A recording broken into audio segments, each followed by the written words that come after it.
I do this for my father, who I've only seen from time to time in my dreams. I do this for you.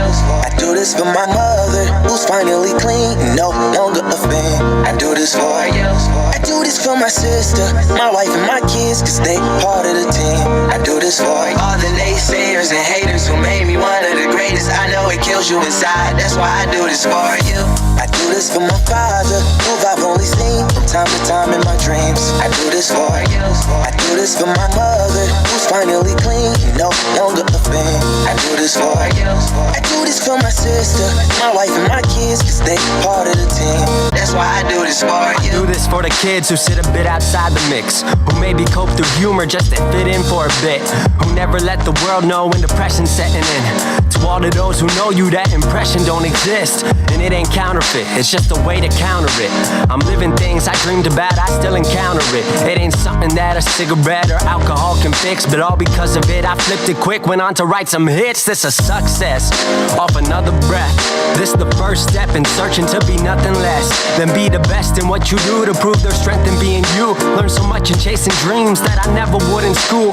Depends on where your passion lie, just no passion never lie. Life presents distractions, but your actions have to fortify the things that you believe in. Have to scream it like a battle cry, and leave the ones who didn't looking stupid while they're asking why. Couldn't lie, I really do this for the ones I love, those who treat the music as a vice and lyrics like a drug, those who need advice on how to lift their spirit high enough to break out of the box they make up lives they know aren't good enough. Just because it's how it is don't mean it's how it has to be. This is what the uninspired testifiers fail to see. Jealousy results from being that which others fail to be, and if it means you're not with me, that honestly sounds fair to me. I do this for my father, who I've only seen from time to time in my dreams. I do this for you. I do this for my mother, who's finally clean, no longer a fan. I do this for you. I do this for my sister, my wife and my kids, cause they part of the team. I do this for all the naysayers and haters who made me one of the greatest. I know it kills you inside, that's why I do this for you. Do this for my mother, she'll be working for the summer.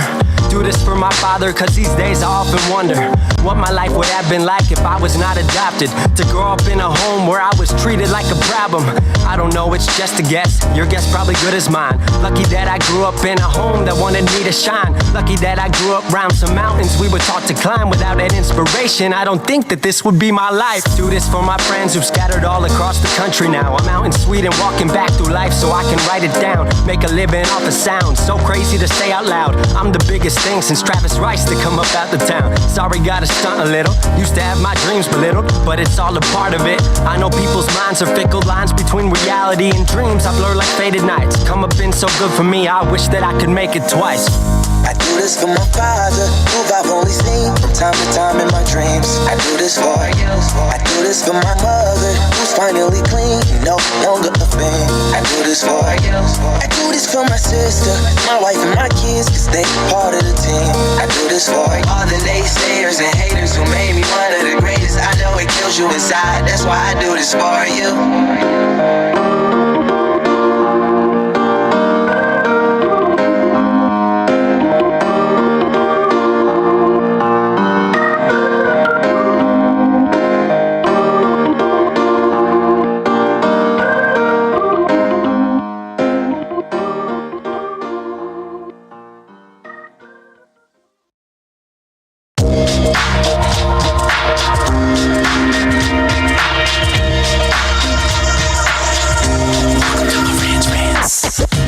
Welcome to Marantz Rantz, no advice on finance. Spin the wheel and take a chance. Get an NFT and a little education. The system got undertow, that knowledge is flotation. You wanna learn? Well, you came to right place. You're pumping AMC, might get slapped in the face. Get your due diligence, know who the villain is. Don't be a sheep when the shepherd's carnivorous. So come learn, laugh, and maybe you win big. And listen up, y'all, the wheel is not rigged. Everybody get a chance in the live chat. Kyoto spin wheel, you win just like that. Retail fight back and this retail winning. Y'all just wait, man, this is just the beginning. All fellow Simeons, GME group singing the truth. We just chillin', infinity pool swimming.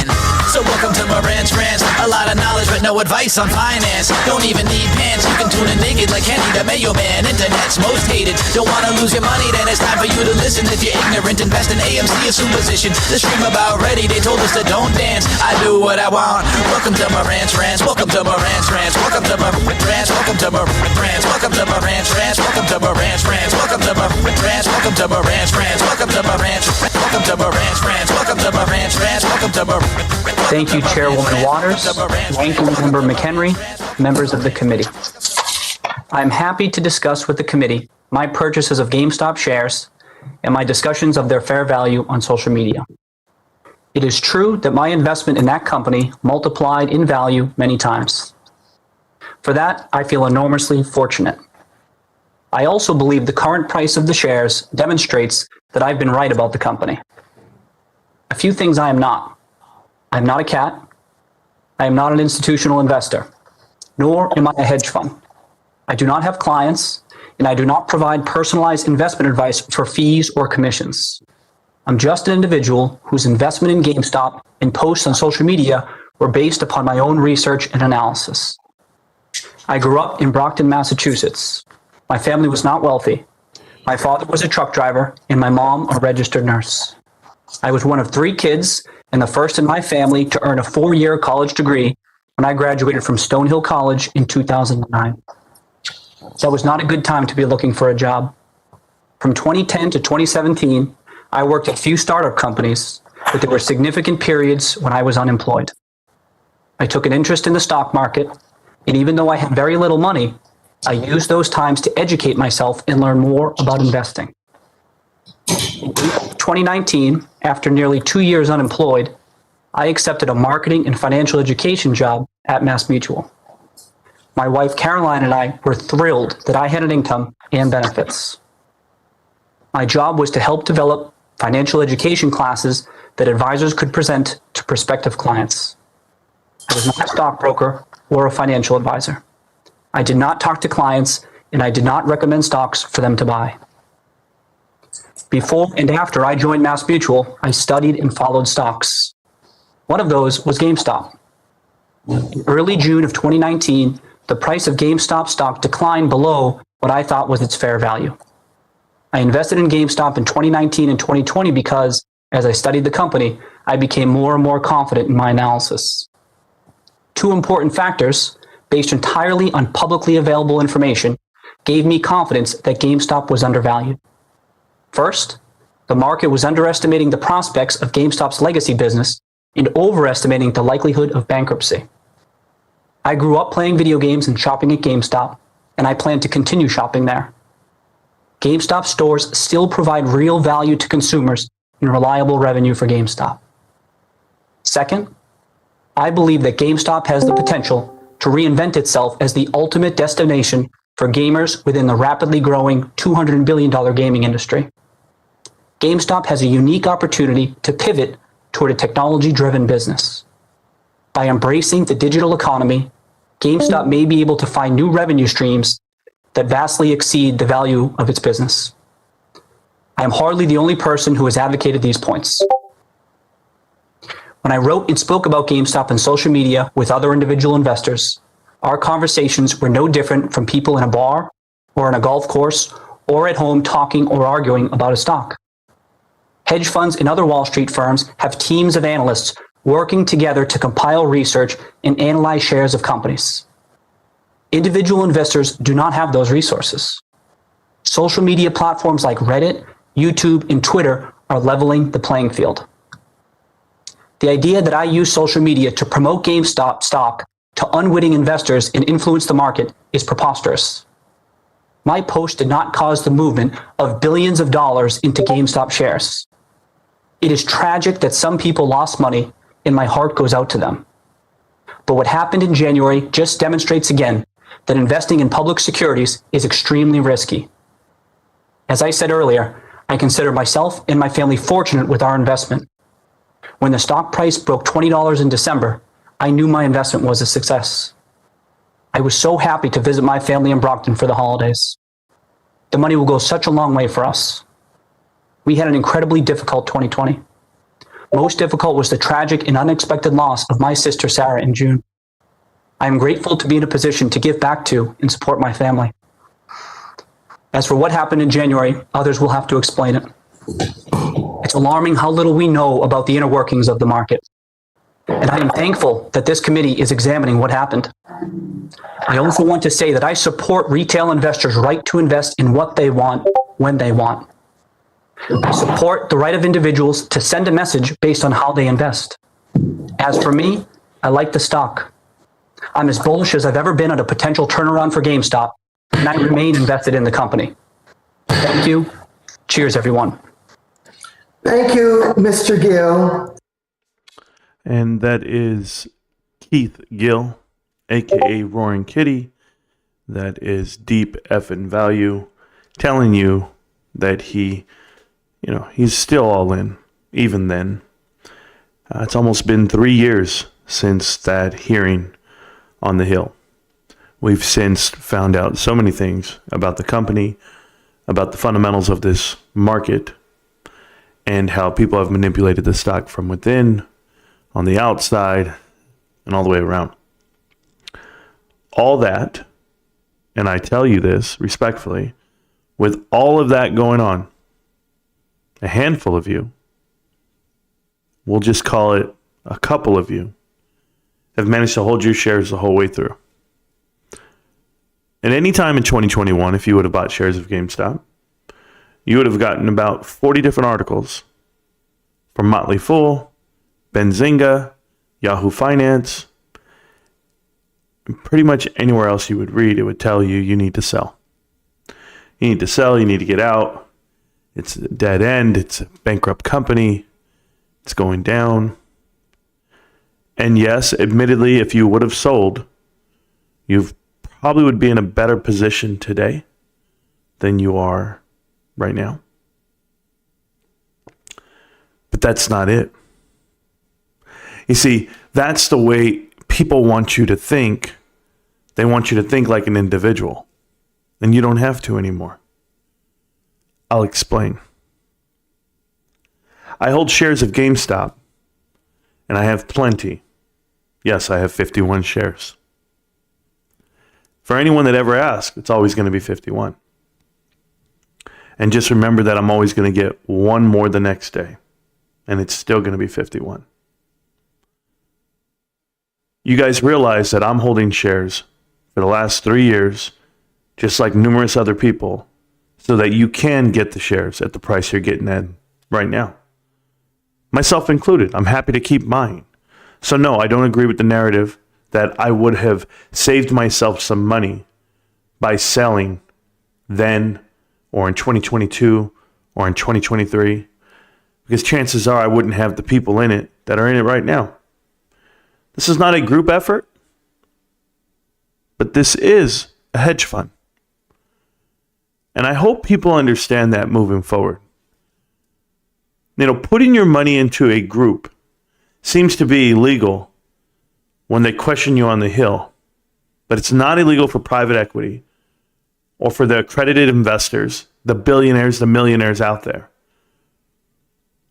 The prerequisite to be an accredited investor has not been adjusted any time during our lifetime, meaning that benchmark of $1 million of your net worth, earning $200,000 to $300,000 a year. It's never been adjusted, guys. It's been the same since the 80s, 90s, 2000s, 10s, and now 20s. So for the last 40 years, it's never been adjusted. So I ask you, when are they going to change up this game? When are they going to move the field goal post? What, because Ryan Cohen found a way in? He wants to control his investment, and I give him that. And I choose to invest with him blindly, yes. Because I don't get the guidance. I don't get the guidance that others might give. I recently heard a report saying that a blue chip company was projecting, the blue chip company being McDonald's, was projecting that they were going to open up X amount of McDonald's over the next 10 years. Forward guidance. Okay. What the hell does that have to do with me today? I realize it's a great company. You don't have to sell me on it. But what people forget is that Ryan Cohen is sitting on a float. And if you guys don't know what a float is, I'll tell you what it is. It has nothing to do with shares.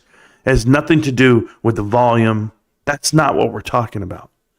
in the investment world, a float is when you get a stack of cash and you're able to take it in initially and deploy it out. It's like banks. And you're able to deploy out that capital and it's going to make you money back before you have to give back that float to anyone. This is how companies operate. You know, like the rewards program for GameStop and or for like Costco with their membership fees. They charge it up front, they hold it for the year, and then they give it back to you in the form of, let's just say 2% back off of everything you spend. That's just there. When you have a significant float, you can do significant things. This is why people run insurance companies. Life insurance has a huge float on it. These premiums people pay. So I'm curious where GameStop might go from here. I really am. But I'll tell you, I don't mind starting with $1.2 billion in the bank. People look at the number and say it's so small.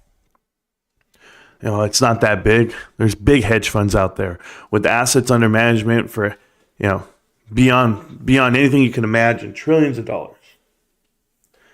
And I want to show you guys, I want to tell you guys something about a little hedge fund called Mudrick Capital and or Antura.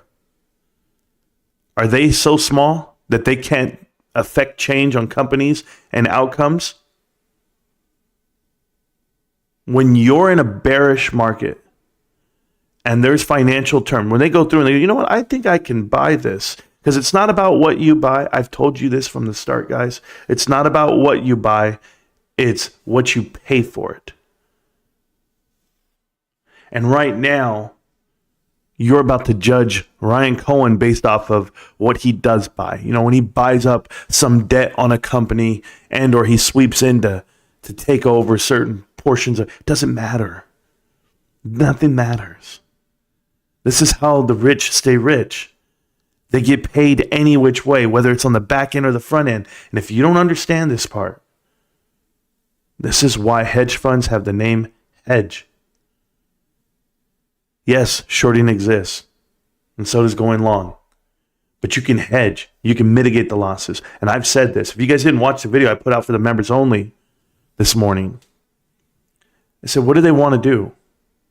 The companies that are short on GameStop, what are they going to do when Ryan Cohen goes long with their same companies?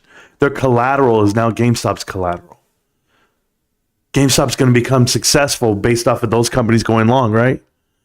So as they go long, what happens to GameStop? It goes up. What happens to these guys? They have to find a way to close their short.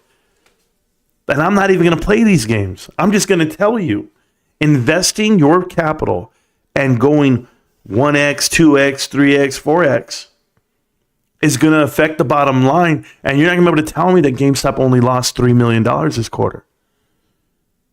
And you can't create fear, uncertainty, and doubt.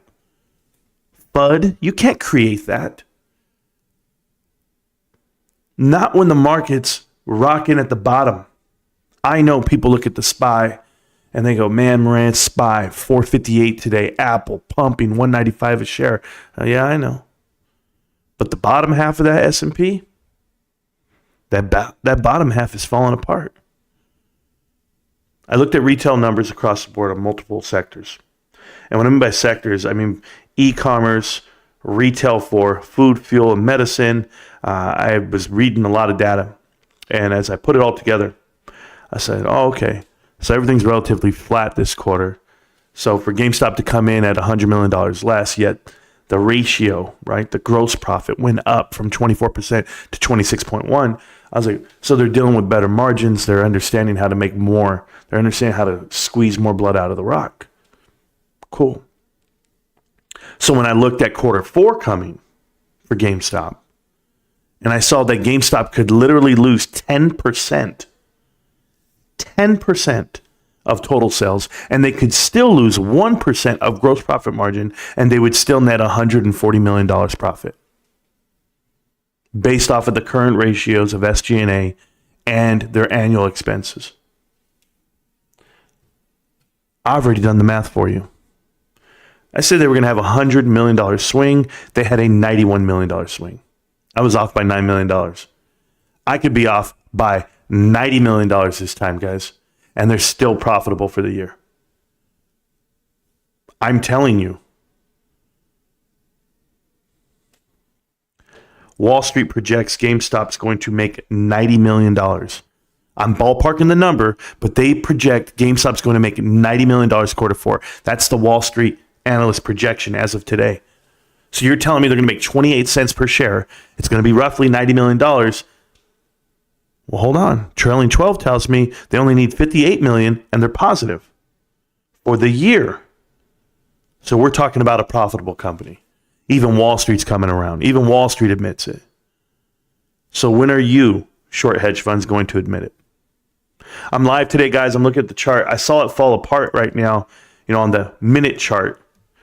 And I want to explain this really quick. So when you guys are looking at these rips and dips, just on actual TA, a huge rip up, huge rip down, and then the rip up, rip down. As it consolidates here, the capitulation somewhere in here, but then it falls down. So if it falls down and it falls below this previous support line or whatever that mark was there, we have to find a new bottom and then rip back up and rip and tear and tear and tear. With the volume the way it is right now at 7.5 million shares, it just tells me they can attack it all day. I don't change my mind on this stock. It's $15 a share. I'm happy where it's at. I'll buy as much as I can when I can, and I will gladly admit today I didn't buy a share. I didn't buy a share today because I need my $15. Remember, I'm living on a specific budget to go ahead and survive for the next 5 days until payday. And then, of course, I'm back on the track. But I could buy Monday morning, depending on how much money I spend this weekend. But that's how tight I run my ship. Does it mean that I'm broke? No. Just means I don't over leverage myself, not even $5. I have factored in every single dollar I make and spend for the rest of my life. My wife's aware. Oh, I'm still living life. Costco, 611. Just want to put that out there. For all those guys who think that I'm struggling or I need some type of, I don't even know. What did they say on the meltdown? GME meltdown, these kids said, Marantz is afraid of being forgotten. It's laughable. Laughable. You'll never forget what's here. Because it's not about me. It's about you. Haters. You're going to be forgotten. All right, guys. I'm going to read the chat. I'm going to have a good day today. I'm going to kill it. I'm going to feel great. I already do. There's the chart. You guys see it. 1588 on the stock right now. 7.5 million shares traded back and forth. And we still have a beautiful weekend ahead of us. It was a great week. As you can tell, we bounced back from $11 2 weeks ago all the way to $16 right now. And the earnings came out. GameStop was profitable again. I know. What are you talking about, Marantz? They lost $3 million. You can say whatever you want. I'm going to say it the way I say it. You say it the way you say it. How about that? Can we do that? We'll see who's right. We'll see who's right because I'm doing annually. I'm doing quarterly. I'm doing, decade-wide. I mean, just think about it. They are negative $8 million on a trailing 12. Last year, this same time frame, they're negative $300 million. They're negative 8. And people want to talk to me. Miss me with it all. Once again, I want to say thank you to everyone who supports the channel, watches the channel, gives me a like, click, a view, a subscribe, all of the above. If you're in the Discord's completely free and it always will be. We don't charge you a single dollar. I'm in the Discord right now in the chat channel. If you guys want to join me, you can. I'm getting tons of DMs. Maybe something's happening. Nothing's happening. We're okay. I saw layoffs happening across the board. Be advised, he's part of the meltdowners. Oh, cool. So they're trying to tell me that what's his name is part of the meltdowners now. Well, we already knew that the whole time, to be honest with you. And that is Pi-Fi. So Pi-Fi is part of the meltdown crew. And here's what they said. I'm so glad you asked. Well, yes, bought puts and sold calls are differently in Garrick's Discord room. Yes. Do you want some screenshots? I do. Oh, here we go. So Here is Pi-Fi, and let's show the world. I'm not going to hide this one. Let's move to the other side over there. Cool. And let's get it here. I haven't even read this yet. This is brand new. This just came to me right now. Shout out to the guys in the Discord who send this stuff to me. Let's see what we got here. So we have, is it here? There we go. No.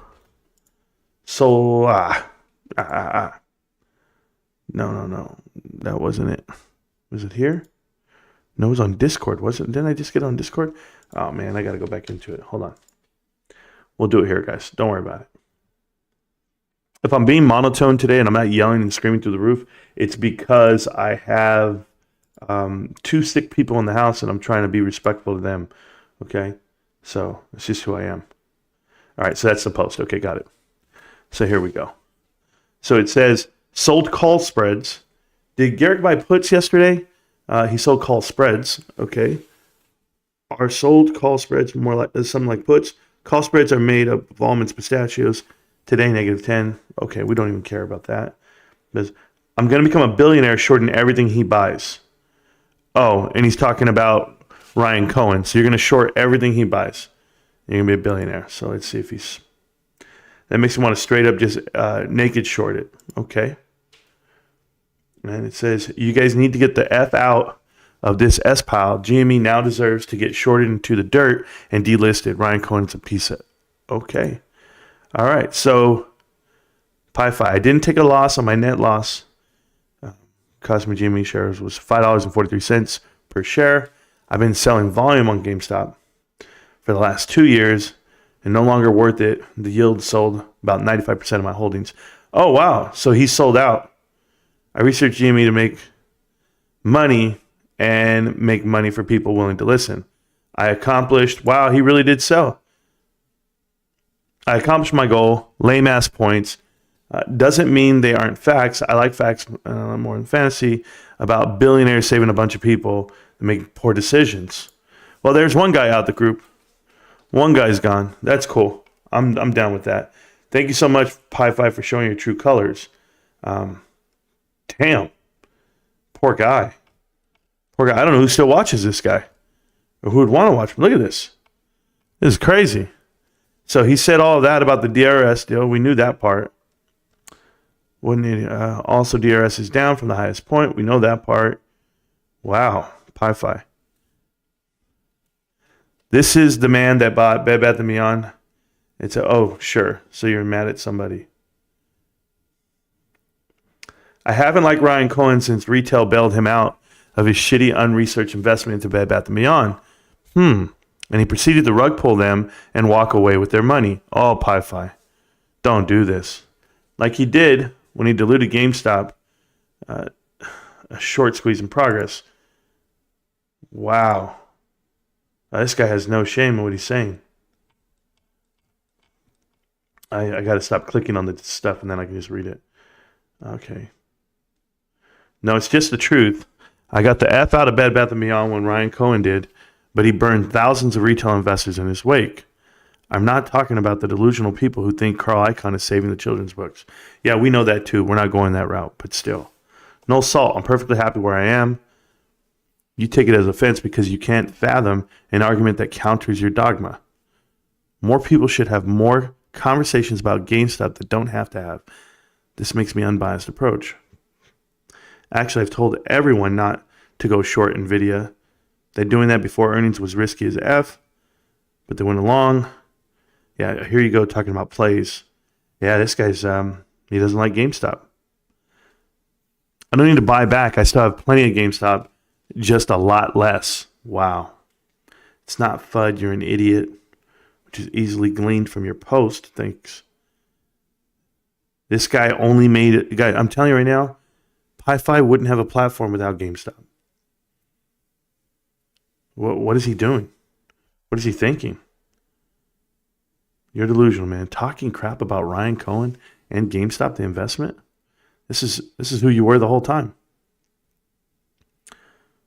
I don't have time for clowns. If you can't have a discussion because you don't know shit, fine. I'm happy to answer legitimate questions. Huh. Well, I'm willing to ask him a legitimate question. A legitimate question is, have you ever invested longer than a day? Because apparently the day trading's got the best of him. Yeah, he's a clown, man. He's a clown. I don't want to hear people support YouTubers out here that badmouth, what actually is the good parts of the world right now. But, hey, everyone has their opinion. They're entitled to it. Thanks, Pi-Fi, for telling the whole world that you don't like GameStop or Ryan Cohen.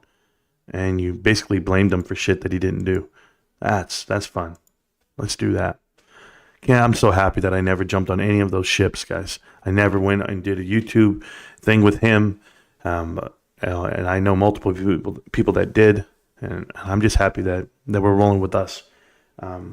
That's another one down. Another person I don't have to worry about. So let's go on with the chat. Hey, guys, I'm telling you, when GameStop makes it, because remember this, okay? This is what makes it so different than every other play. When he's talking about Bed Bath & Beyond, the fact that he was in it for whatever reason, right? It's a failed investment and everyone bailed him out. It's like they bailed you out then because you were in it following Ryan. So get the hell out of here with this.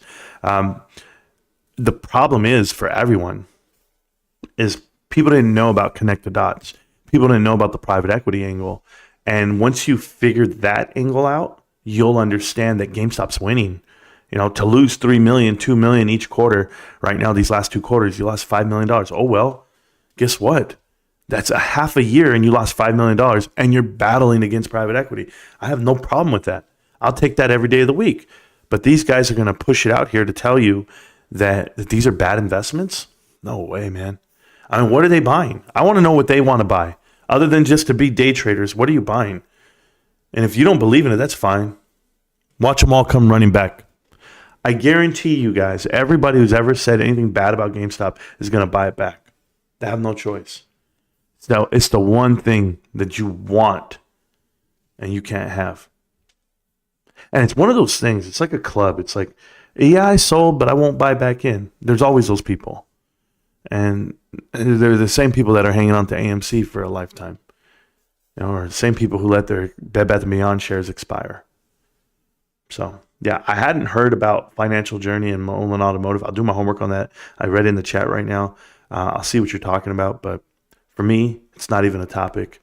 It's a terrible investment. Those are terrible influencers. But I love GameStop. That's it. I mean, guys, I'm telling you, till the day I drop, I'm gonna be waiting for the 10Q to drop. I'm gonna be waiting for the 8K to drop. I'm gonna be waiting for something to drop, a 14D, and somebody's gonna tell me that Ryan Cohen, GameStop, they partnered up and they went and bought something.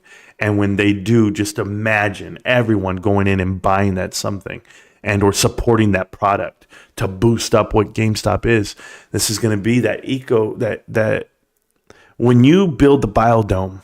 Okay, and the ecosystem that is like Berkshire Hathaway, like Berkshire does what? Let's see, See's Candy, Geico, Coke, American Express, Chevron, I believe, maybe Exxon. I can't really remember them all, but they have so many companies, right, that they own. I think they own like 70 companies. That whole investor base literally supports those 70 companies. And they're like, yeah, because my stock's going to go up if I enjoy those products in that company. And those companies run independent, right? Like, it's fine. But I know what Ryan's going to do. Like, I see it in my head. I'm just like, wow. Because they tell you, if you invested $10,000 with Warren Buffett in the 60s, today it would be worth $40 million. Guys, I know all of you or some of you want to enjoy the money that you're making today. And like someone says, what's life? Why are you going to work till you're 70? I don't want to do that. Like you deal with all these kids everywhere. Man, I don't want to work for a job or a W-2, or I want more from my employer. I want more from this or that. And what about vacations? And what about traveling? And I'm just like, man, do you know I'm 40? I'm 41. And I've had friends and family die over the last 3 years. They don't give a damn about waiting for GameStop to take off. They don't care about vacations that they might have took. I just want to leave something behind. And I want to leave some hope right there with it. You know, when my father passes away and he dies, the house he lives in is worthless to me.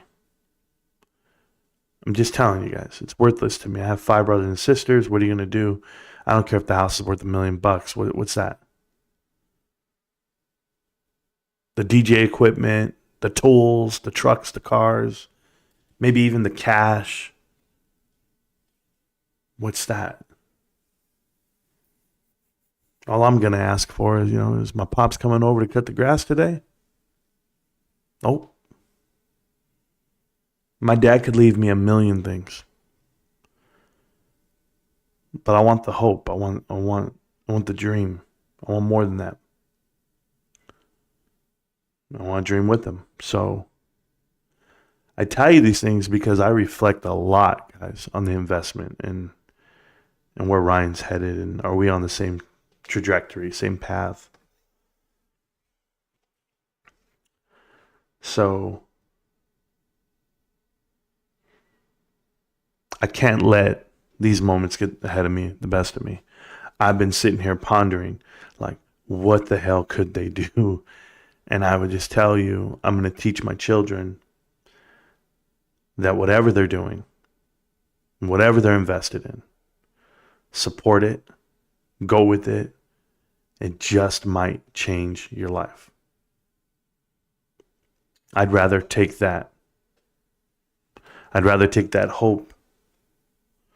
Because you got to have it. You got to have something, man. I told you guys I used to sleep with lottery tickets in my pocket. Because I was broke and I had $2. And I couldn't sleep at night. So I would take the $2 and I would go buy a Mega Millions ticket and I put it in my pocket. And even though I was hungry, I didn't have a job, my car was repossessed, I laid down next to my lady and my wife, my woman. I mean, we've been together 17 years. And at the time, she was just like, don't lose faith. Don't lose focus. Keep going. You got this. And I'm just like, man, this world is tough. And it was 2010 and I got laid off and I went from making X amount of dollars to zero. But that little hope in my pocket, I would go to sleep and I would dream. Oh my God, I would dream so big. Man, if I win this money right now, and it was never cocaine and hookers. Every time I would dream, I would be like, man, I wish I could take care of my family. So when I hear Roaring Kitty today, that's why I played it. Like, I'm sitting here, guys, in my house. I'm good. My wife and I had a conversation last night, and it's not that we could be in a cardboard box and all that talk. It was like, hey, we worked so hard to get where we're at. We don't want to go backwards. We're going to keep grinding. If things come our way, if headwind comes our way, because right now her job is uncertain, and that's just because of the economy. And even me, I don't know what's coming my way. But I just said, baby, we're just going to remain blessed and stay focused. So I sit down. Well, I don't sit down because I have a stand-up desk and I don't sit down anymore. But I told her, baby, I want to get back in shape again like I was in May. She said, okay.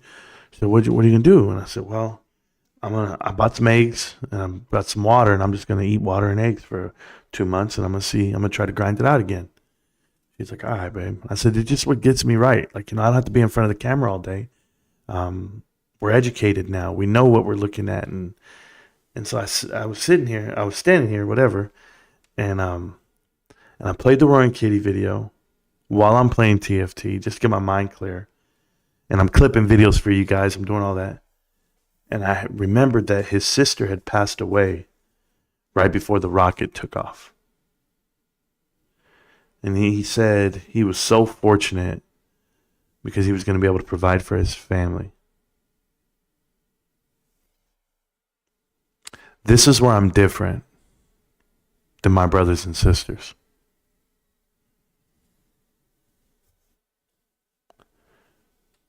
I tell you guys this because we all live in families that they all do whatever they want.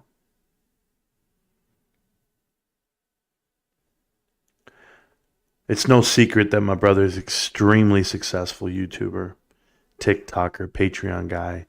He's making $50,000 a month right now. He has an extreme skill set, and I'm happy for him. But I'm not him. I wouldn't be in Vegas pouring out thousands of dollars gambling. I wouldn't be dragging it around, showing everyone my bank account and just flaunting it, thinking you're going to die tomorrow. I'd be taking care of my family.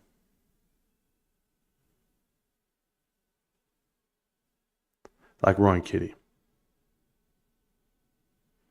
It's not an internal conflict. It's truth. It's life. It's in front of you. I live it. You guys want to talk about like the dog eating the dog, or the most competitive family you've ever seen? They're all out there. Everyone's competitive. I don't sleep. I don't eat. I work.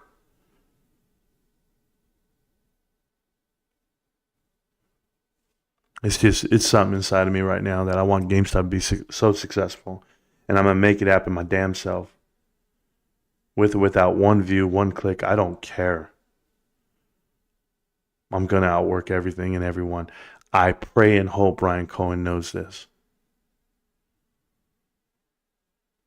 I'm with you, Ryan. I swear to you, man. No one's going to work harder than me. Nobody. So, yeah, shout out to Willie Bobo, my pops. It's obviously that's not his real name. But my dad, he raised us different. He raised a couple of fucking dogs. We grind.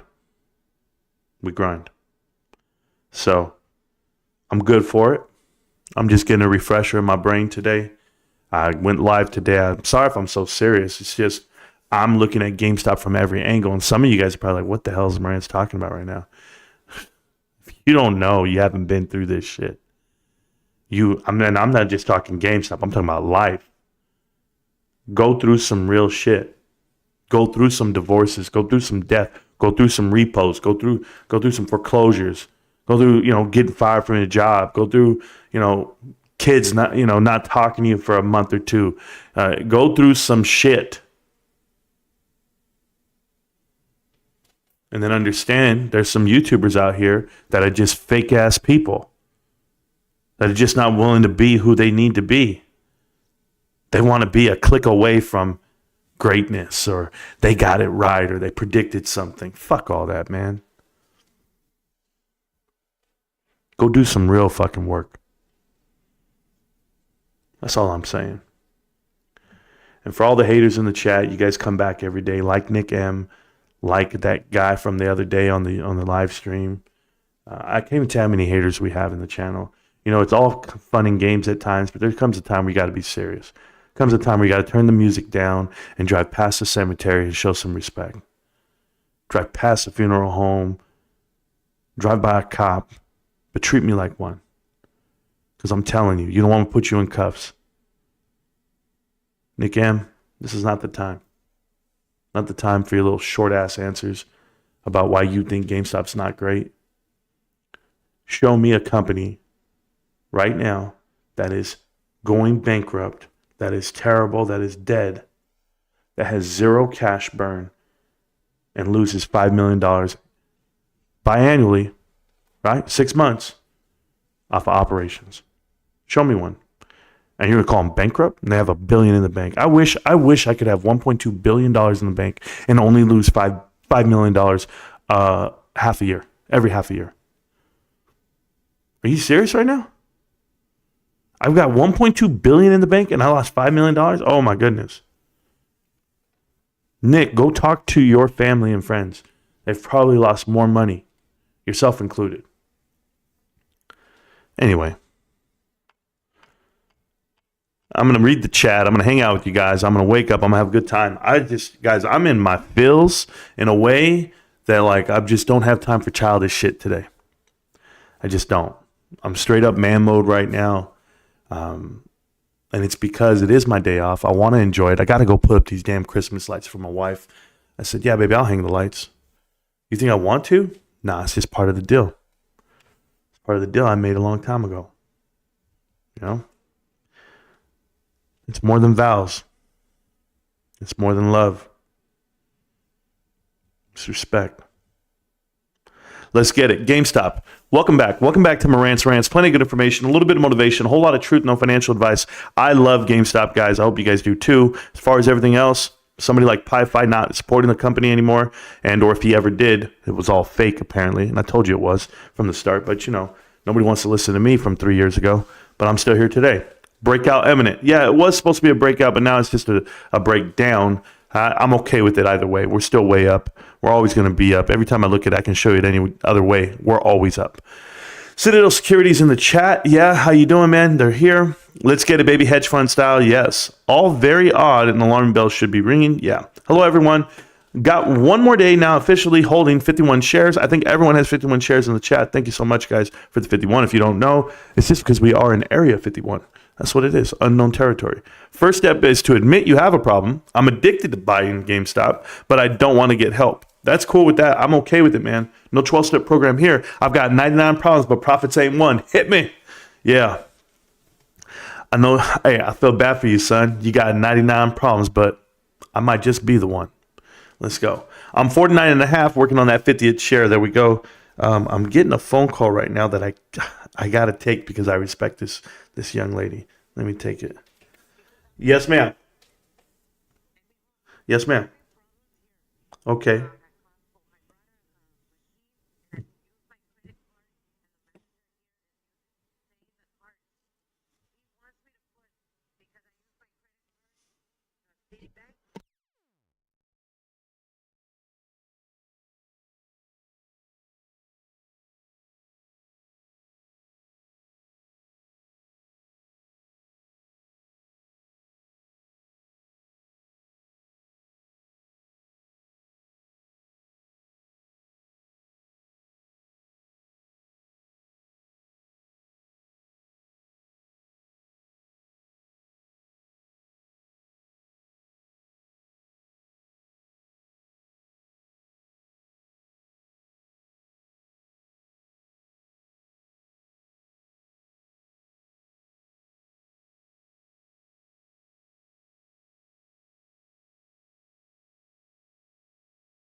Sorry, guys. I had to take that phone call. That was a lifelong family friend who, believe it or not, she's the mother of one of the football players I played football with growing up in high school. And when I was 16, I moved out of my parents' house. I moved out of my parents' house November 12th, 1999, I want to say. Yeah, 1999. And I still remember the day. I woke up and I was just like, you know what? I'm a man. I'm out of here. And it's the best thing that ever happened to me, honestly. Oh, God. Yes, ma'am.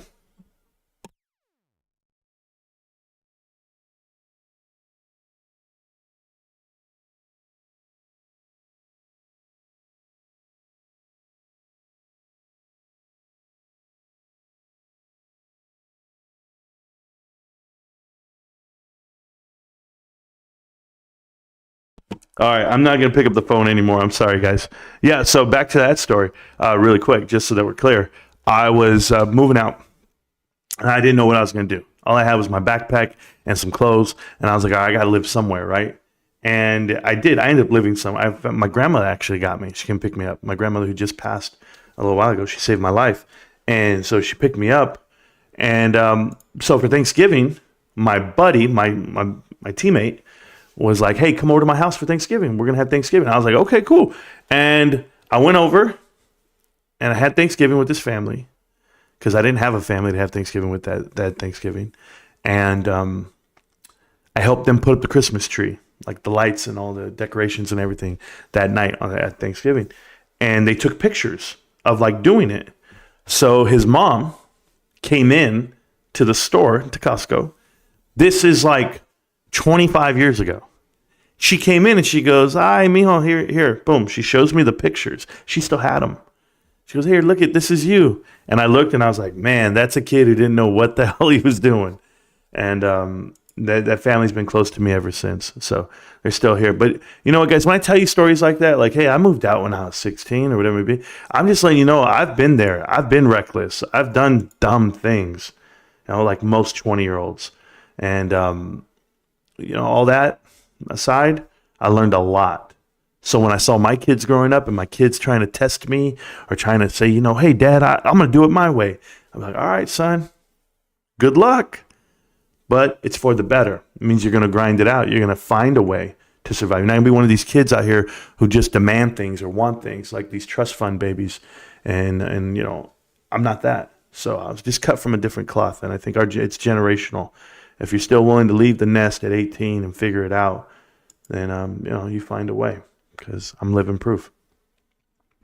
But there you go. Let me go ahead and read the chat. Let me keep going with you guys. And much respect to all of you out there who've been hanging in with me this whole time for a while. I'm talking about nothing. Apparently, it's a battle for 16. Apparently. Cheers, everyone. Yo, Marantz, did you see Financial Journey got shut down by Mullen? I did not see it, Christy. I'll go ahead and read about it. I want to see what's going on there. That's another YouTuber by the name of Financial Journey. I previously called him out all summer long. I let him know I thought he was just pushing out a false narrative that Mullen Automotive is a great company, a profitable company. I thought it was bullshit.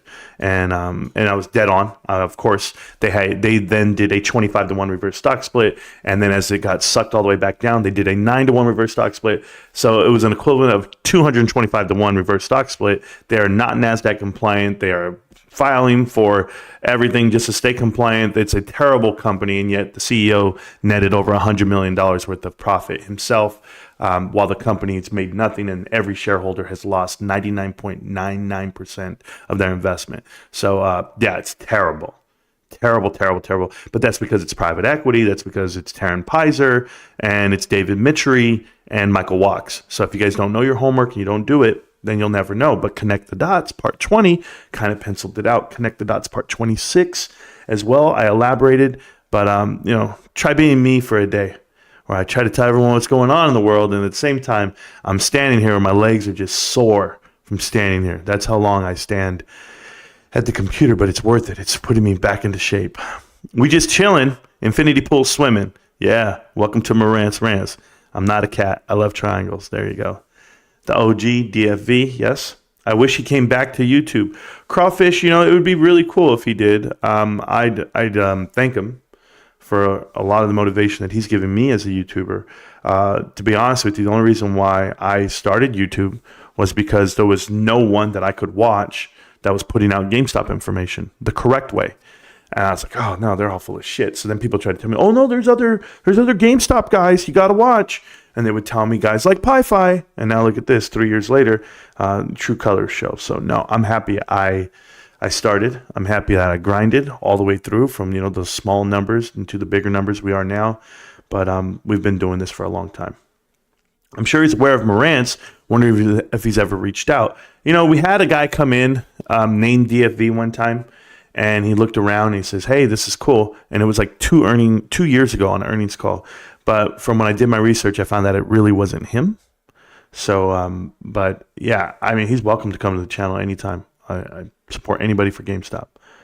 I wonder if he still does stocks. I don't know. I would assume he does, and I would assume he still holds GameStop. That's just me. Number 10 to like. There we go. Did you see GME dividend in the next 4 quarters? Do I see it? I don't know Jackson's G-Pop, and I'll explain, okay? So from what I do know, retained earnings has to be in the positive. GameStop's going to go positive about $100 to $150 million this year, and I like that number first. But it'll probably take about 2 to 3 quarters to get the other 250 out the book, the other 150 off the book. But knowing what we know now about this new availability of funds to invest and return money to themselves, and because whenever you have I'll give you this example, marketable securities create interest, right? And we didn't have that last year. Not even during quarter 3, it was like minimal. It was like $3 million to $2 million. So that's compared to what it is now, about 12 to 15. So if we can generate some type of return based off of the investment strategy of Ryan Cohen, then you're going to find out just how rich you could be. Because I'll give you this example. He put a little bit of money, just a little bit on calls and some shares on Bed Bath & Beyond. And he pocketed like $60 million.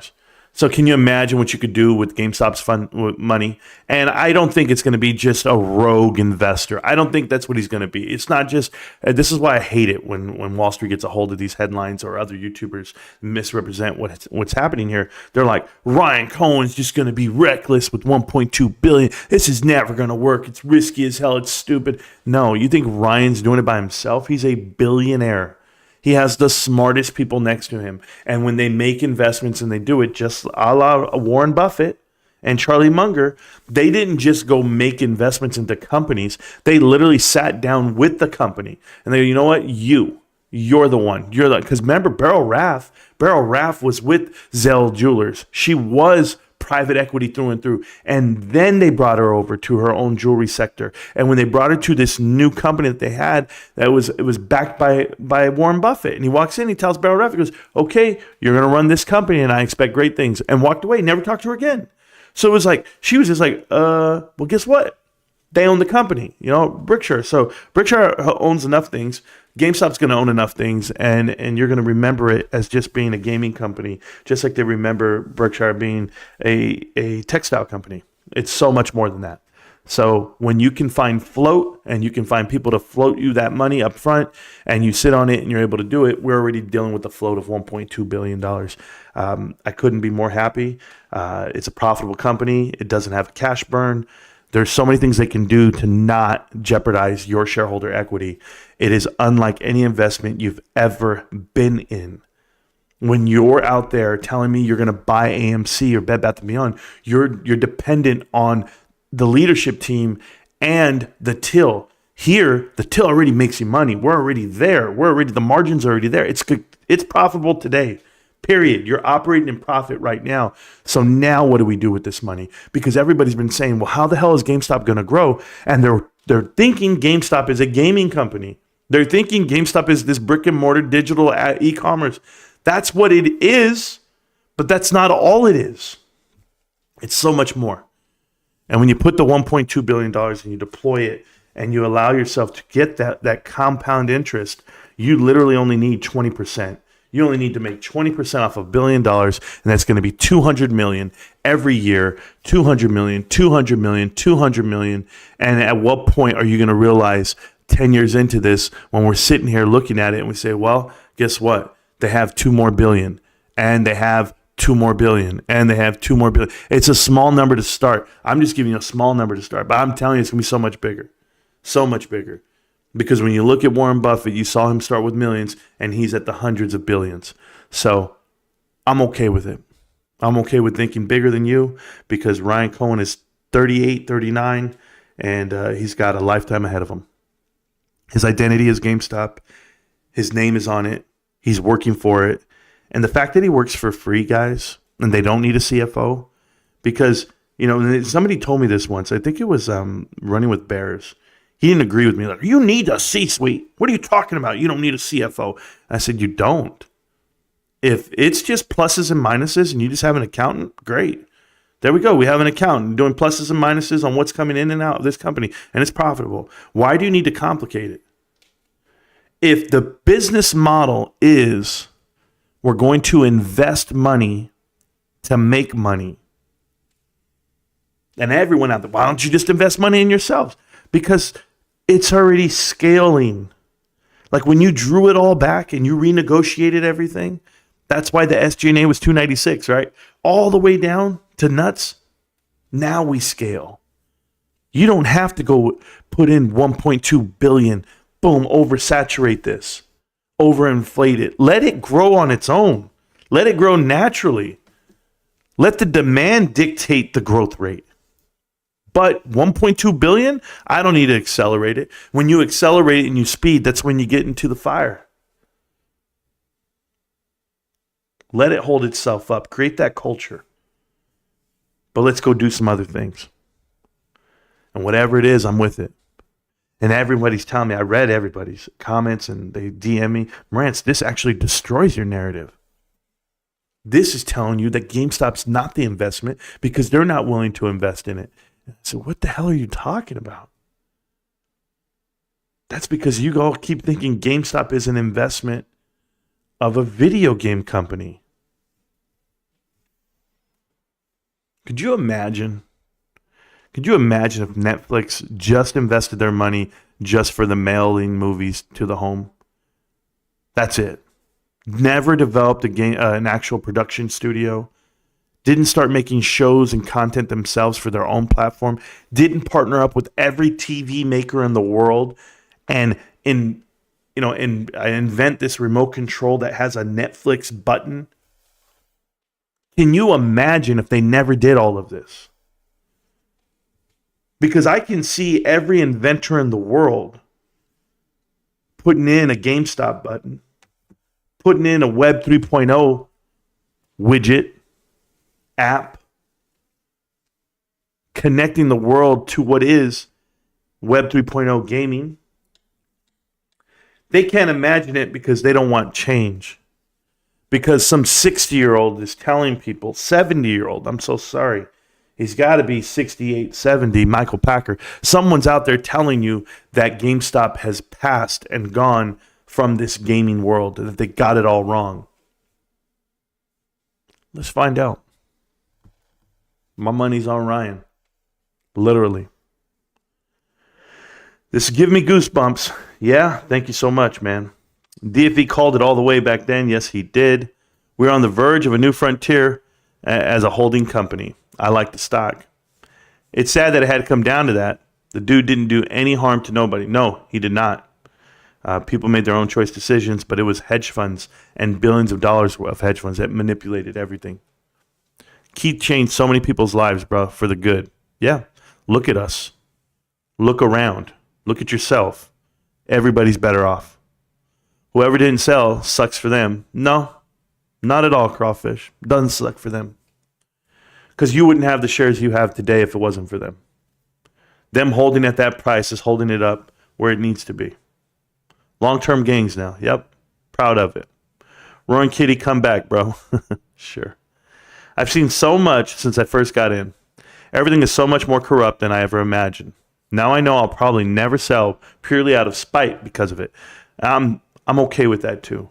You know, the guy who came into the chat the other night on earnings day, if you guys didn't watch it, I clipped it and I posted it before this live stream. Whiskey Bets. Whiskey Bets is a certified short. He comes in, he's a short seller, he's happy he's made money this whole time. He's a meltdowner, he's their well-spoken guy that gets on the mic and just tries to come chop you down at the knees. Never watches the content, assumes answers rather than actually digging them up. But all the while pushing out the narrative that GameStop is done. Ryan Cohen's a loser, a failure, and Pi-Fi just said the same thing. You know, GameStop's going to lose. So now I got to find one more person I'm up against. So that's one more for me. But because those guys exist, that's what drives me to wake up every day. So I just want to say thank you for hating on GameStop, Pi-Fi. Thank you for hating on GameStop, Michael Packer. Thank you for hating on GameStop, Whiskey Bets. I'm going to win. Remember that. And there you go. Where do you see the price without a squeeze in the long term? I would just tell you it's going to be bigger than anything you can imagine. So $10,000 a share. Like, you guys don't have a clue as to what this means, this investment policy that was passed. You can literally prop up your own investments with cash from outside hedge funds, from liquidity, from VCs that want to invest and see. Remember, there is a fight out here. The fight are the shorts versus longs, and the shorts have been winning for the last 5 years. The pandemic helped them out immensely. But as they're winning, these longs are about to win something. They're about to buy the bottom. When there's blood in the streets, when there's fear, you go get your money together. You're not standing on the sideline and you come scoop it all up. Ryan Cohen can buy up anything, push it up, create that profit for GameStop. That is a nightmare for the shorts. The shorts can't destroy Apple, so what are you going to do? What are you going to do? I ask you, what are you going to do when Ryan Cohen starts buying everything on Berkshire Hathaway's playbook? What are you going to do when he buys every blue chip company, the top 7? What are you going to do? Top 7 want to go up. You don't have to buy the rest of the S&P. Buy the top 7. Short hedge fund's going to throw those down. That's their collateral. That's their long. Go look at Citadel's balance sheet. 50 billion, 50 billion. It tells you right there, securities not purchased. There's nothing they can do here. He just did checkmate. And somebody said it right. When I said catch 22, no. Ryan Cohen just said checkmate. Pounce. Choke on that. All sound familiar? He's not buying dead companies. Like, people got to know what's happening here. He's about to win tenfold. Now, here's the next one. Marantz, there's a reason why 25% of the float is short and still short and ain't covering. Never go against Wall Street. All right, Nick M., don't say never go against Wall Street, right? Because when you see the movie Big Short, they went against Wall Street, right? They went against betting everything and everyone, and they went short. That started the financial crisis, and the shorts won. Probably another movie out there called The Big Short Part 2, and that would then be what? The pandemic, and how everybody made all their money shorting down every single stock. It was all falling to pieces. Going long on pharmaceuticals and shorting everything down. Going long on home stocks and shorting everything down. And then coming out of that, in inverse, shorting every single meme stock you've seen. Is that a movie somewhere? Because I've got another one for you. It's the one where the whole world tells you you're wrong, Marantz. Don't bet against Wall Street. When we make the movie, Nick, okay, when it comes out in like 30 years, 20 years, you're the bum on the side of the road.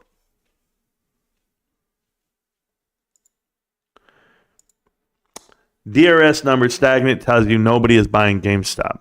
You know, I saw volume of 60 million shares in one day. Tell me no one's buying. Tell me no one's buying.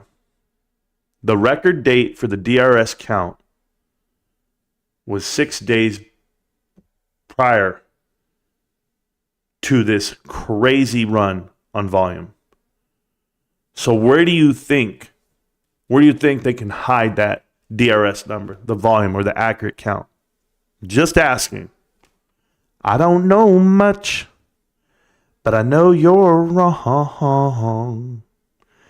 'Cause I don't care about DRS, and that's all you need to know. That's right. I care about GameStop and that 1.2 billion in the bank and what they're going to do with it. I hope you're worried. You should be. Nick, you work for Wedbush, man. You work for Wedbush. What makes you think that we're scared of you and your $1 billion short position? You and Michael Packer work all damn day to talk crap about this stock, and you think we're going to change our minds because two old fogies decided to say, gaming's gone. Gaming's dead. Keep it up, man. Gaming might be dead. Gaming just might be dead. When you die. Ugh. Nothing wrong with that right there. I'll buy 2. You still bought today, brother. Yeah. Thank you. Yo, Marantz, nice to be here again. Thank you so much, Bully. I really appreciate you. I bought more shares this year than ever. What you saying, Nick? Exactly. Giga, I'm with you. I'm with you. I've been doing really well this year and last year on GameStop shares. Yeah, I don't know what this guy's talking about. Sorry, I don't want to hijack the convo, but what do you think about Mullen and financial journey drama? I don't think, because I don't know anything about it. The same retail investors buying 2 shares a week doesn't do anything. No institutions are loading up and no shorts are covering. That tells you all you need to know. 2 shares a week. Oh, man. What were they buying in the Discord today? 51 apiece? 51 shares at a time, Nick. I don't know. You know what? Don't worry about my 2 shares then. I mean, we've been holding for 3 years. So if we all bought 2 shares a day, and there's 250 trading days, let's just say we bought 1 share. I mean, 750 shares extra each? There's 9,000 people on the channel, Nick. I don't want to tell you what that means, but 7 times 9 is 63. Man, you're telling me 6.3 million shares. Holy shit. Sounds like 2% of the float. And I'm ballparking. Very low number. Considering I know guys that hold a couple 100,000 shares in the channel. Brother. Oh, brother. You're so wrong. We're the home to a couple of million shares of GameStop right here on this channel. I'm not even joking with you. I've done the math. I'm good for 51. How about you? Put some respect on GameStop's name. Thank you so much. Tell them. What's a meltdown crew? Oh, God, those guys. Put them in a bowl. So many shills waiting for the stream to start and speak negatively about the incredible company. This tells me everything I need to know. Desperate as F. Yes, absolutely. Marantz has got that Wuhan virus. No, I don't. I don't have a virus at all. Spent $360 at GameStop today. Dr. Steve, thank you so much for that. Appreciate you. Actually, institutions are loading up. Bloomberg Terminal doesn't lie. There you go. He lost his shares selling covered calls. Oh, my God. Dude, if you're going to write covered calls, write them for like $30. And it's at 15. We'll wait for a 100% run. So go, it's 15 a day. I'm going to write them for 30. There you go. How much are you going to make off of that? I don't know. Maybe $3 a call. I don't know, but that's funny. That's funny. Ryan Cohen flat out overrated all the opium. Oh, okay, cool. Since he bought GME, all he has done is dilute and cut. Dilute? What did he dilute? Cut is good, but I don't know about dilute. T12 won't make a difference, Marantz. Sorry, pal. Yeah, sorry, pal. It's only a prerequisite to get into the S&P 500, a positive T12. Sorry, pal. Wow. Cool.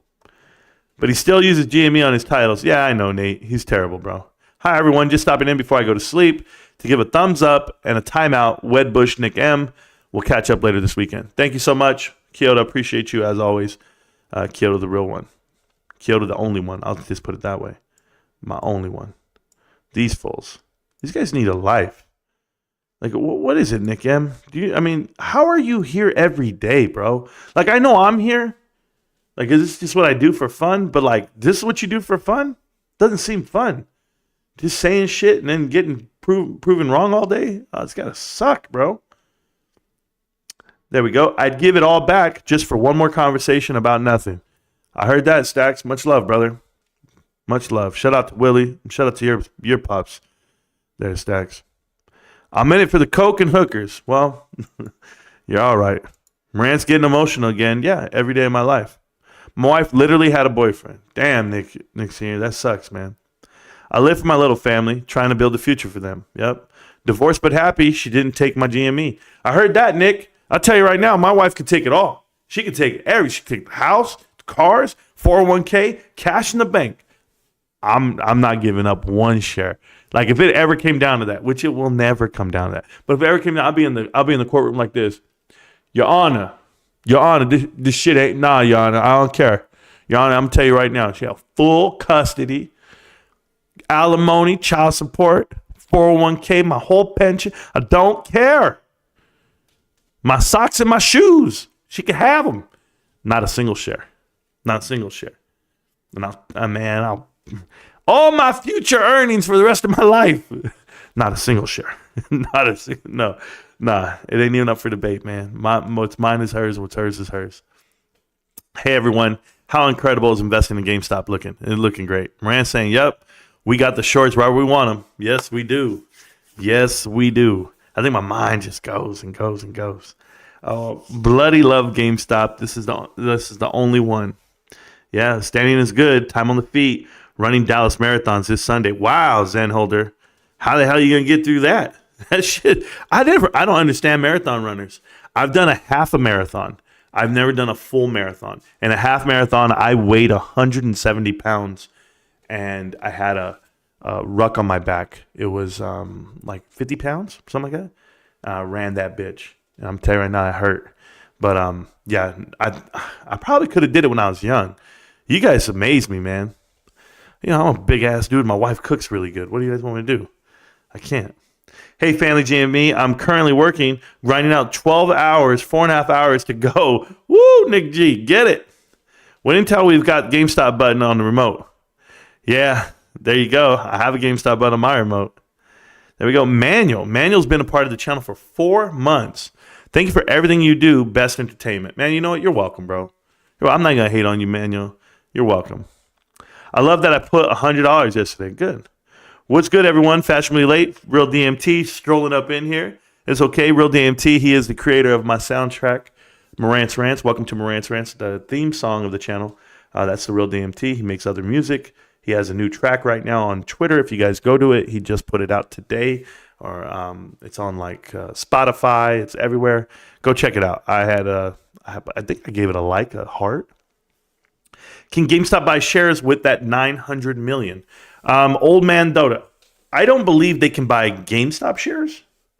I think they're limited to the share buyback, but I don't know what they can do, honestly. I don't know what the rules are on this damn thing. I just know that they can make some money, so we'll figure it out from there. You down for a rap battle on the Discord?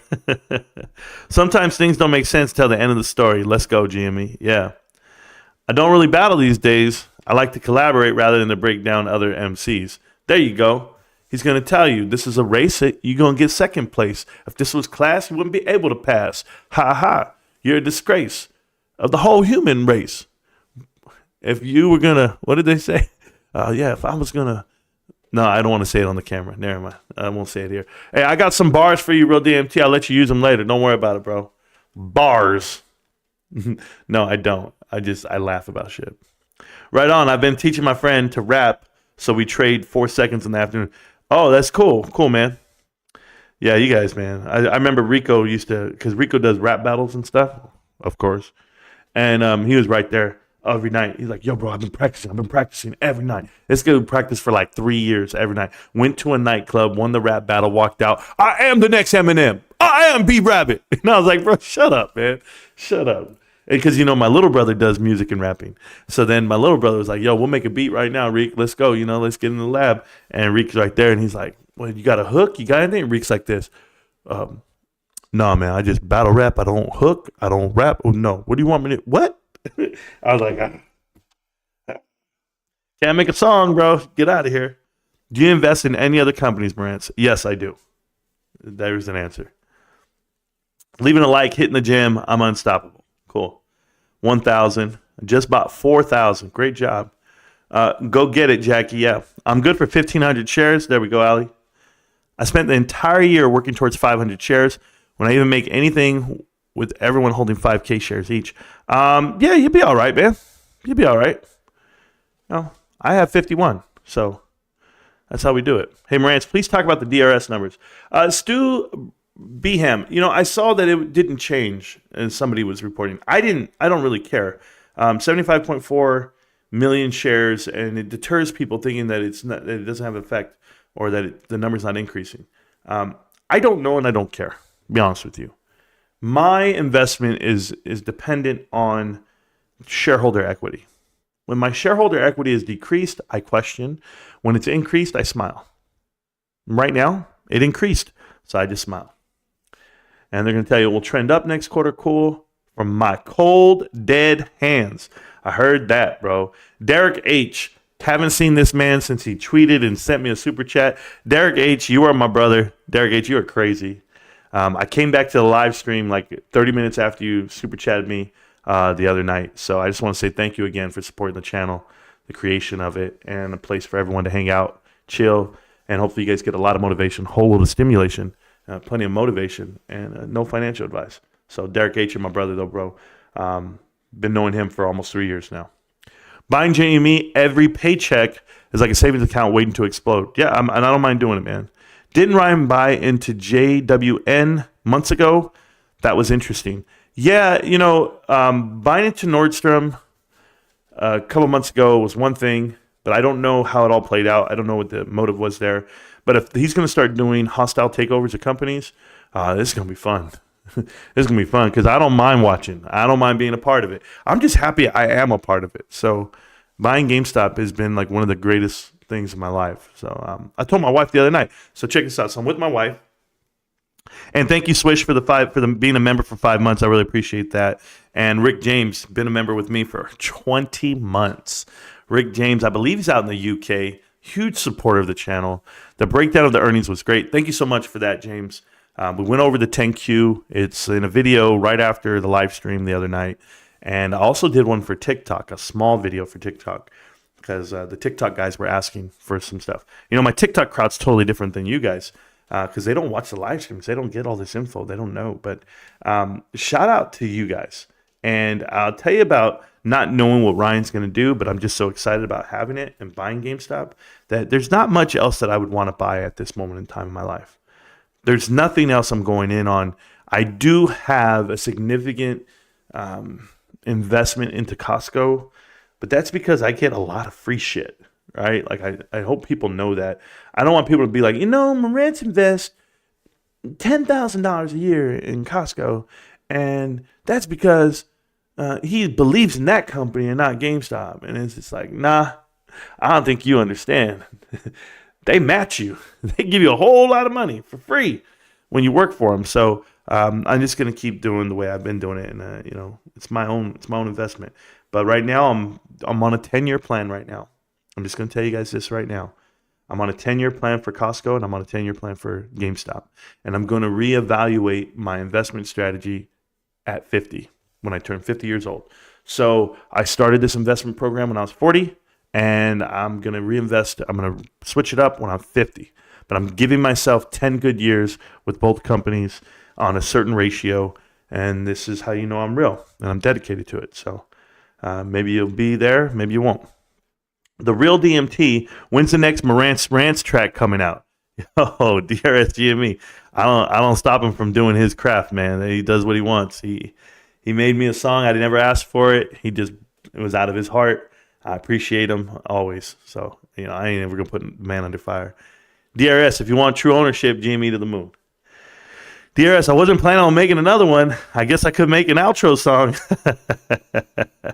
Yeah, man. Since we got the intro already. Yeah, I heard that. DMT, do a song about us all having 51 shares. Yeah, that's pretty fire. But yeah, not sure I can make a whole song about that, but I could definitely drop a few lines if I'm in the upcoming tracks. DRS GME, fuck all the haters, bears. Got 1,001. Got 51 shares. That's pretty tight. Bro, you need to stop writing lyrics right here while we're here. This dude's mind is different, okay? He writes songs in his head all day. That's on him. Me, I spit this. This is what I do. So I'm back. Abe is back, finally. Yes. Team UK, your message reaches my family. Rick James, yeah, man, it's crazy. I didn't realize that, it's a complete opposite. Right? I'm just going to say this to you guys in the UK respectfully. Jamie has a channel, right? Jamie, that's Trade Spotting. He's been making GameStop content recently. And it's actually quality content. Like what I watched a video this morning. Jason sent it to me. Jason goes, hey, Marantz, I know you don't support him. I know you don't like him. Watch this video, though. It's a good video. And so I watched it, and I said, okay, that was a decent video. I didn't like the fact that he shopped out his channel in the middle of it and his Discord and everything else. You know how I feel about Jamie. Because if you don't know about Jamie and Rocky, they're brothers in the UK, and they both talk shit about Ryan Cohen when he did his Immutable X deal. And it really pissed me off. It pissed me off because they were very critical of him in the public, in the light, to kind of try to drag him through the coals. And they never recovered from that. They have a huge following. They combined, they have 30,000 followers. I don't even know how many it is, but he has like 20-something thousand followers, and he barely beats out this channel in views per video. So I was like, oh, he doesn't have the following that he once had. He lost it because he talked bad about Ryan and GameStop. This is like 2 years ago, guys. A lot of people know what it was. So I was always critical of him, whatever it may be, but he made a good point, and I'll point it out to you guys so you don't have to watch the damn video. He said that when this game comes out, the new game coming out, the Grand Theft Auto 6, it's going to encourage people to buy new consoles. So it's gonna increase ownership of those consoles and of the games. And once you buy a console, you have a lifelong partnership with GameStop at that point, because you're always going to keep coming back, or increase the chances of you coming back. So I thought it was a good point. But I will tell you this is why I'm talking to you right now, Rick James, is because I love how the UK guys and girls, they watch the show. They watch me. Hi. And they'll write me letters, and they'll talk to me and be like, yo, man, I love your content. I love what you said, blah, blah, blah, blah. And I'm wondering how I sound to you. Because when I watch Jamie and Rocky, holy hell, I can't understand one word. I'm like, what the hell are they saying? Oh, the bloody, blah, blah, blah. I don't know what the hell they're saying. And I'm just like, okay, I got to listen to it real slow. So I'm just happy you guys don't make fun of me and the way I sound to you. But that dude sounds funny to me. So that's why I don't watch him. I get a headache watching him. So out of respect to Jason, I watch the video. But other than that, I will never watch. I've been watching Dynamite, guys. Dynamite? Is that his name? Dynamite? So DANAMITE_41. Dynamite, I believe that's the name. Dynamite 41. GameStop guy. He has 28 subscribers, guys. You guys don't understand how I feel about this. He has 28 subscribers. He's making GameStop videos. I'm watching him. I watched him this morning while I made breakfast. And he had an 18 minutes, 11 seconds video about GameStop. And he put it up, and he says some shit where he's wrong, right? Like he makes mistakes, whatever. I don't care. I don't care about the mistakes he makes or the little things he says wrong. I'm just like, at least I'm able to make food and do dishes and not have to hear my own content playing. Because I never get to hear GameStop. I never get to hear people talk GameStop. And it was such a good feeling to hear someone else. I don't care if the kid's, brand new at YouTube and his delivery is a little different. He's trying to get it. He's trying to do his part. And I respect it. I support it. But I'm just saying, man, it makes a lot. It means a lot to me to have something to play. That's just it. Let's see what we say here. Think Dish will squeeze like GameStop? No, I don't think Dish will squeeze like GameStop. I don't think anything about Dish. I only think about GameStop. New here, I'm interested in learning more about what you said. Investors' equity share. Can this be discussed more and understand it in more terms of investing in GameStop? So pseudo photography. Welcome to the chat. Welcome to the channel. Let me explain what that means. So shareholder equity is a ratio. It's your assets versus your liabilities. Whatever's left over is shareholder equity. So if you're running a company built up on assets, and then there's, would you invest in a stock ticker symbol, D's, my secret lever? Yeah, D's nuts, bro. That's what I'll invest in. Thank you for the $2 for wasting your damn time with that. So, but pseudo photography, I just want you to know, there's a video out there called GameStop is the next blue chip. You should watch that one. You should watch every video. And then you'll understand where I'm coming from with that. But there's so many videos and live streams that we've done over the years. 1,800 of them. You got to catch up, bro. But the best value on the market today is GameStop, dollar for dollar. So you take the shareholder equity, just so you're aware. You take the shareholder equity and you divide it by, the shareholder equity in GameStop's case is 1.2 something billion dollars, right? And you divide it by the amount of shares. You divide it by the float. And that means you're getting $4 for every share. Now, there are companies out there with shareholder equity of hundreds of billions of dollars, way more than GameStop. But their float is about 16 billion shares, i.e. Apple. So Apple has about $2 cash, $2 equity per share. So you go, well, wait a minute. Apple only has $2 cash or $2 shareholder equity per share? So what is the $2? And it's a little bit more than $2, but I'm just giving an example. So then you go, what is the $2, right? That's what the equity is per share divided by the float. But what's the stock price? Stock price, $195. So you mean to tell me when I buy one share of Apple, I'm getting $2 of equity, and this, I think it's $8 if I'm not mistaken, $8 of equity, and I'm getting $183 of hot air. When I buy GameStop, the price is 16, cash is 4. I'm getting 25% equity per share. That means it's a discounted share at that point. I'm not just buying air, I'm buying cash for cash. In an investment world, and this investment world, it's called book. It's what's the price of the book? Like, what is it worth book value? So then you're going to go, okay, $4, great. But now you have to do a little bit more homework. You just can't say shareholder equity divided by the shares and the price, and here's the book value. The little bit more homework is, what is propping up shareholder equity? Is it borrowed money? Oh, we borrowed money on an ABL and we're not paying back the actual long-term, liability? Or is it actually propped up on goodwill? We bought some assets, they hold their value, but those assets will eventually burn off goodwill. They'll be worthless if you made some pretty bad acquisitions. Disney, for example, is $90 billion of goodwill and $10 billion of cash. Well, how the hell is that so great? That goodwill eventually will burn off somehow, some way.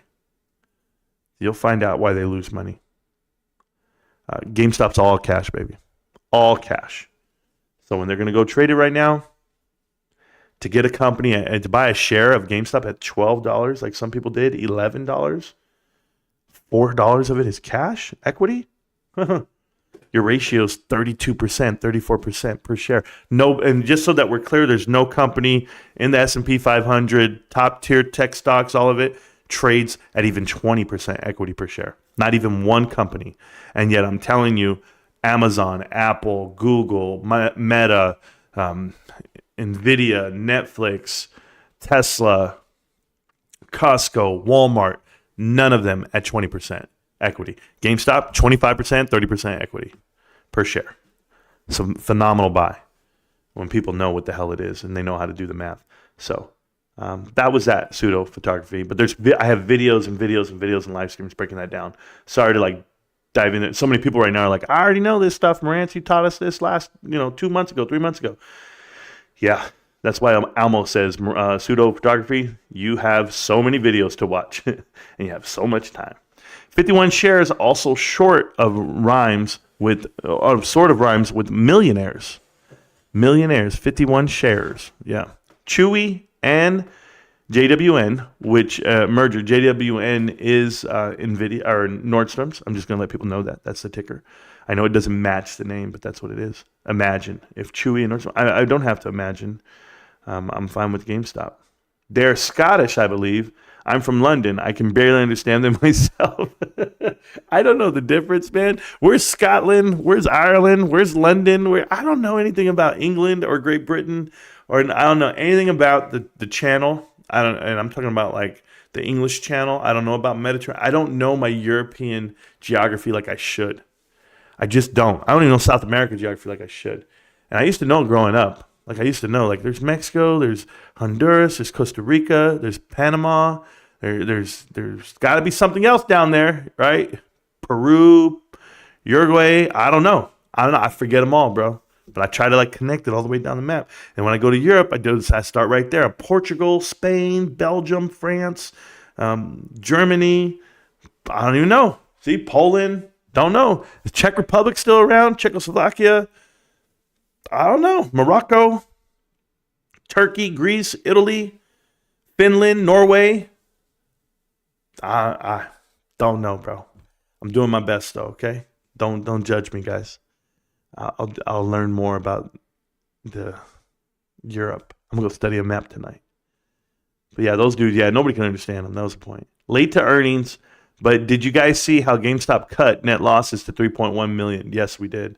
It's phenomenal. Basically zero. Are we allowing super chats now, Martinez? Carly, no name Carly. How you doing? Yeah, so we're not allowed to delete super chats. We're not allowed to do anything. I have to encourage the platform for YouTube. YouTube let me know that the investors of the channel weren't getting their value, so they flagged me pretty good. They put me in a timeout. But you don't have to send anything if you don't want to. I just can't delete anything. My uncles are Scottish. I have no clue what they're saying. Oh, dude, that sucks. He can still watch. Yeah, you can. YouTube says he has to, among other things. Yeah, we know. DV said one of his videos that goodwill was basically worthless. There you go, DRS GME. Cool. In order to what? Stay in good graces? Yeah, Carly, you had to be there. My channel got demonetized. They shut me down. They were saying that we weren't giving out the right value because I was deleting super chats after people sent them, and somebody complained. And then the fact that I don't promote YouTube on my channel, they gave me a laundry list of things to do. to make my. So I did like a couple of them, and I'm in good graces right now. But I have till February to do most of them, and I did like 3 things. So I have 120 days to comply. Rawr! They sent an email, and me and the mods, we went over it. So like I'll give you an example. I had to put a store onto my channel, but then I put the store up and I took down all the items. Is that fair? But I have to have a link to the store, stuff like that. Don't worry. I don't think YouTube's going to get mad that none of you guys are buying anything from the store. They'll figure it out one day. I don't know. You got to take super chats. You got to do videos for members only. Yes, you do. And you got to allow ads to run during live streams. Yeah, pretty much. I have to have the ad automator on. And so, or they won't promote the channel or they'll shut me down. It was cool. I learned geography from the Animaniacs like everyone else in my generation. Yeah. That's how I learned the states. And then they did all the countries. And when they did that episode with all the countries, I was blown away. I was like, how do they do that?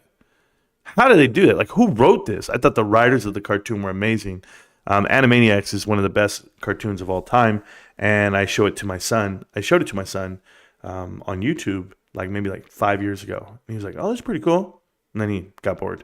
But yeah, the whole Alabama, Alaska, Arizona, Arkansas, California, Colorado, Connecticut, Delaware, Georgia, Florida, Hawaii, Idaho, Indiana, all that stuff. You learn all the states and everything. But yeah. Morocco is Africa, bro. Oh, I don't know. I don't know. You guys tell me. Mexico, England, or Asia, or Africa. Canada don't count. There you go. Oh, snap. Turkey is my favorite European country for sure. Is that the one right next to Syria? Yeah, no, I'm good on all that. How can I invest in Mexican cartels? Invest in the Biden administration? I don't know.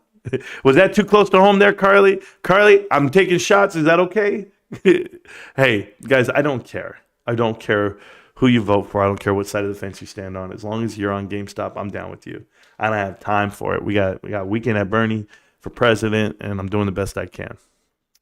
Yeah, we're YouTube overlords. Yeah, they had really good writers. Yes, they did. Loopholes, nice. Yeah, I'm figuring it out. Buy and sell cocaine. Yeah, I don't promote that either, so no.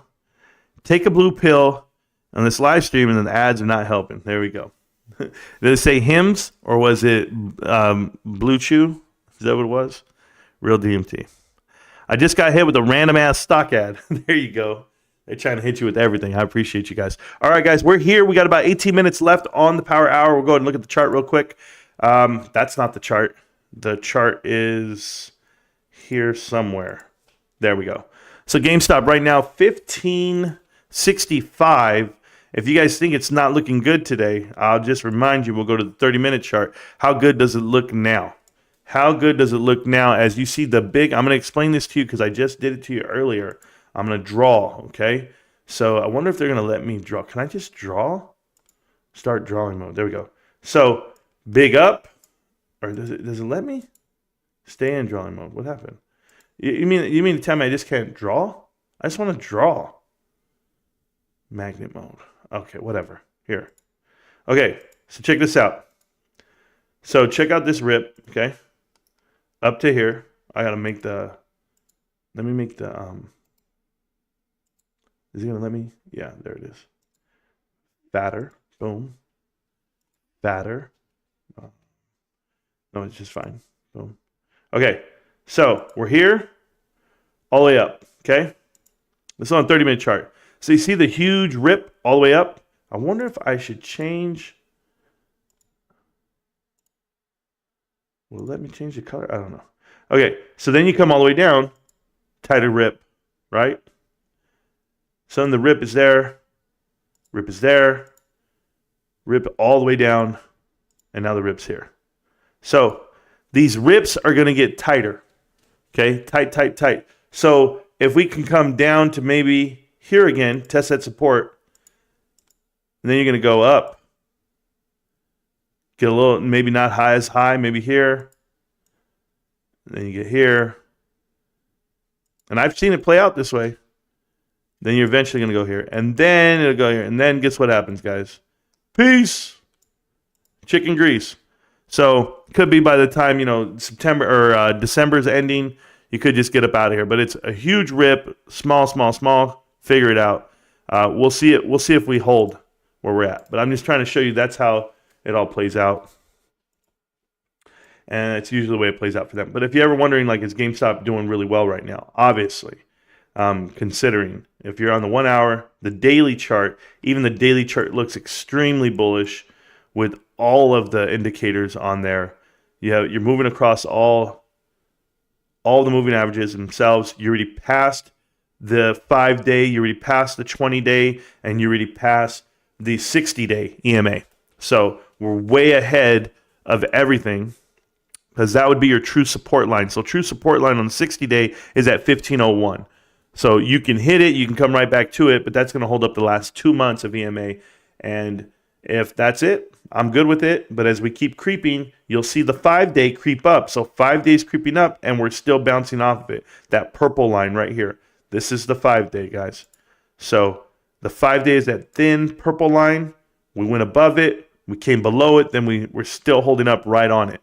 So we'll see how it goes. I believe the 5-day right now is it's not. I got to zoom in. I can't do it that way, but it's fine. But the 5 days like 15 something. If I'm going to say 1554. So 1554 seems to be our support right now over the last week. We'll hold that average, and then you're going to hold up all the way to 1409 or 1443 will be the true bottom. But this is what happens. You get these downward pennants, right? These bullish pennants going downward, and you're bound to bounce off of it, or bounce out of it, I should say, at some point. That's the difference. So let me make this here, and you guys see this pennant here. If you look at this chart, this little bad boy right here, okay? This little bad boy is ready to do some business. I don't know when. I don't know how. And I don't care. But when they go out there and they tell you Ryan Cohen invested $400 million into such and such investment, he netted a return of $200 million on one investment, they're then eligible for dividends. And all it's going to take is a market cap of $12 billion, and it's all over. So I'm excited for it all. I'm waiting for it. I'm waiting for the right phone call. I'm waiting for the right, if you guys are waiting for the right message and or the right live stream when I say it, it's going to happen. It's going to come. I know that I hadn't had any of you guys in the chat today. Not that you needed to be. Pinned to the top of the chat is the Discord. You guys can always come into the Discord and talk. I'm going to look up something on my other screen that you guys don't have. There's something I want to see. S&P. Because I keep paying attention to the S&P requirement right now. See if it changes at any time. Sometimes it gets updated, and it's telling me right now that it's at 14.5 billion. No minimum. No, that's not going to be it right now. So 14.5 is the newest one. We'll see what it says to me. I'll keep looking for it. That was in August. Never mind. That's August. So we'll see what it says. We'll go from there. December. Let me go. December 2023. Let's see. 3 days ago. This is from USA Today. Tell me the return of the S&P 500 is fine. Don't care about that. What's the bottom? Bottom market movers. I need to know who are the bottom. What's the bottom company of the S&P 500? Somebody can tell me. I've got to go find that out because I want to know who we're going to beat. That's what I want to know. Ranking. Let me see this. I'm going to find it right now, guys. Don't mind me, man. When I find this shit, it's on. Historical annual return on the S&P 500, negative 18% in 2022. Yeah, we knew that. We knew it was terrible. That's why you want to buy at the bottom. These guys don't listen. All right. Smallest.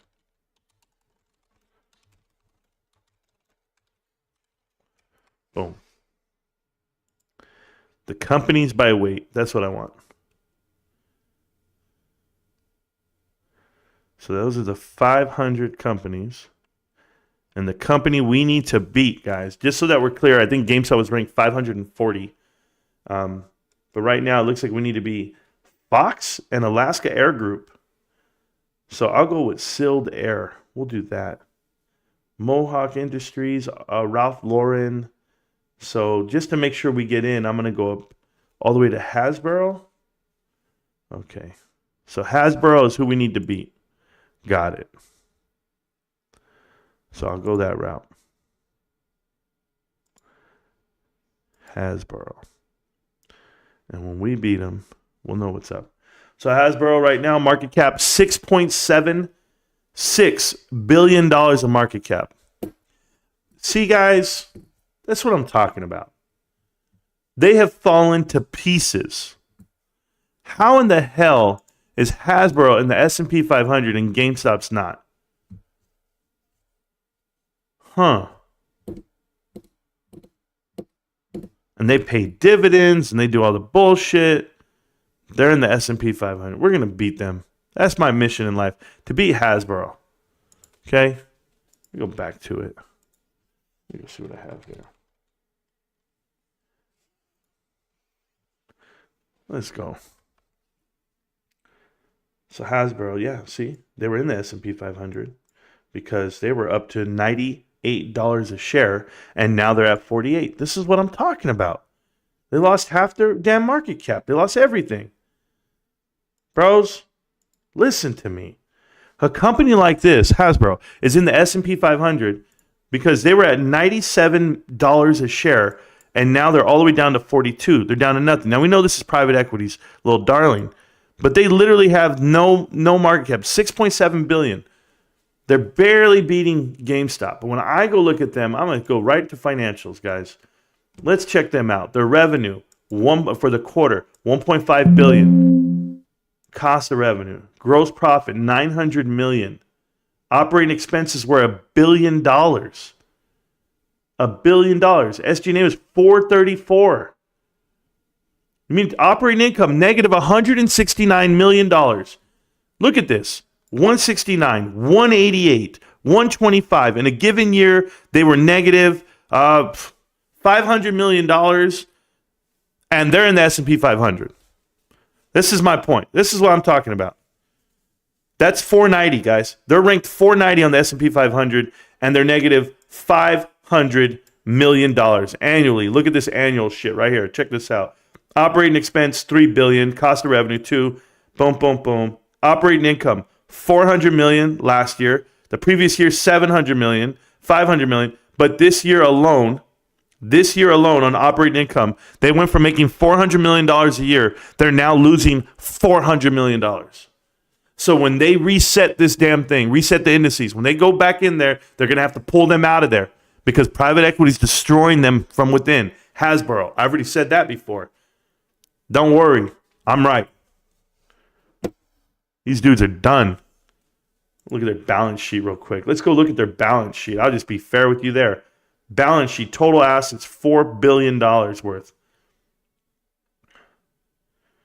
Total equity, $2.2 billion. Where's the shareholder equity? Shareholder equity, $2.2 billion, right? Down from 2.8. So from 2.8 all the way to 2.2. They've lost $600 million over the last year. $600 million. All because they're sitting there with shareholder equity from a long time ago. But they're losing it. They're learning how to lose it. That's for damn sure. Total liability, $6 billion. Total assets. I can't even make this up, guys. Total current assets, it says up here, $8 billion. So $8 billion on $6 billion on debt. How much is long-term debt? $4 billion long-term debt. You want to know how much money they borrowed? Long-term at 3.65. Yeah. Terrible run. This terrible balance sheet. Who owns this damn company? Who would want to? Hasbro. That's the one we're going to beat. That's going to put you in the S&P 500. Guys, when they tell you, listen to me. Damn it. When they tell you GameStop can't get into the S&P 500, GameStop's not it, go look at Hasbro. Go look at Hasbro at 490. They're at number 490 right now in the S&P 500, and that's the weight of it, the ranking. And Hasbro has $2 billion worth of shareholder equity, but they've burned off $600 million this year alone. They've been a losing company this whole year. They lost almost $1 billion in my book. Holy shit. When are people going to figure it? Don't worry, they got a spot for us. 3.24 was goodwill. Oh, goodness, I didn't even watch that. I should have just looked at that right now. This is amazing. Amazing. We're going to be in the S&P 500. I hope people know that. Man, I just want to go to the bottom of the S&P. I just want to see how bad it was. Exactly what I knew it was. This is why it counts, guys, to do your homework. Because if you ever want to sleep warm at night, you ever want to feel good at night, the conviction you need, just go ahead and look at companies that are failing around you. GameStop shows a loss of $2 million. Okay, guys? $3 million this quarter they lost. 3.1, whatever it was. And it's everywhere. It's on every screen. Hasbro lost $160 million last quarter. And 150 the quarter before, and 188 the quarter before. No. Where are they? Everywhere on the screen. They're down 50% on share price, just like GameStop is. Except one company's actually doing great, the other one's not. One's in the S&P 500, the other one's not. Keep trading that SPY, babe. Keep doing it. I know I'm right. I was just telling Rachel I want to get Princess the map of the states and capitals placemat I had when I was a kid. I was down with that too, bro. Why is crypto going up? Do you think it'll ever crash to zero one day? No, I don't think you guys even understand zero.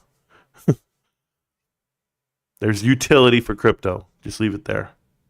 Get it, Darth. My oldest has to go to Google Maps for everything. Oh, man. Volume not as high today. Yeah, it's okay. Gap fill at 1310. Elijah, I don't pay attention to price action. You already know this. This is ridiculous. You asked me 2 days ago, where's it going? Where's it going to end up? Yeah, everybody said it was going to single digits. Yeah, it's not at $9. 5-day DMA for the win. There you go. Rubes less than 10 million volume today. Good. We're going to dry up again. I have no problem with that, bro. Let it get all the way dry. I've been here all day, bro. Just been working on the property too. Yeah, I know you're here. Amber's here. Everybody's here. They're not talking, and I'm okay with that. They told me. I was in too many guilds that use Discord in the past. So my Discord is a huge mess. No notifications that I can no longer make sense of. Bro, real DMT, I just walked out. I just walk out of every Discord. Just walked out. I don't need a part. Listen, I came to this realization during earnings 2 days ago. I was like, you know what? I don't even care. I don't care what they're saying, what they're doing. None of that matters to me anymore. Whatever Ryan's doing, I'm doing. That's it. This dude just said he's going to be in charge of all the money. All right, let's do it. What are we talking about? Whatever he's doing, I'm doing. That's it. I don't care. If they were like, hey, Marantz, think about how many idiots out there were like, whatever Dr. Michael Burry's buying, I'm going to buy. But yet he wouldn't tell you what he's buying, and there was no way to invest with him because you're not part of Scion Capital or whatever, right? So you just go, all right, I can't do it. Are you a part of Berkshire? Can you afford those shares? Are you in there? Are you investment group? Can you avoid the A's or the B's, whatever it is? All right, no? Okay, cool. But you're in GameStop, and GameStop's telling you, you know what we're going to do? We're going to start investing our money, and we're going to be our own market. We're going to be our own hedge fund. You down? You ready to go? Yeah, I'm down to go. At $15 a share, I'm down to go, babe. I'm down to go because when the shit's $500 a share, we're all looking at each other like, man, we told everybody. Yeah, and at $500 a share, there are millionaires in this group right now. People are just looking at each other like, huh. My wife is going to want to murder me. Shit. And not because we're so rich. Because she's going to be like, why did you buy so many damn shares? When did you sneak away? Baby, don't worry about me, babe. Don't worry about me. I ain't spending on nothing. But all these dudes are pulling Robert Krafts out there, getting massages, doing all this nonsense, eating out, gambling, going to the hood casino, buying a girl at the bar an extra drink. I don't know what you guys are doing. Not me. The dude who told me today, I was posted on Twitter, And somebody sent me a DM and they go, Marantz, you can just subscribe to Twitter Prime and a premium or whatever it's called. I don't know, platinum. It's $22 a month. I said, oh, hell no. For Twitter, yeah, so you can post a video that's longer than 3 minutes. I said, nah, man, I'm good. $22? That's a share and a half of GameStop right now. I'll take that every day of the week because I know what that's going to be worth. Can you imagine if every $16 you spend, you treat it like a $500 bill? Shit, bros. No, I can't. And if you guys see me pacing back and forth like this, it's because my legs are shot. I've been standing for 2 hours right now. Mind you, at work, I stand for 9 hours.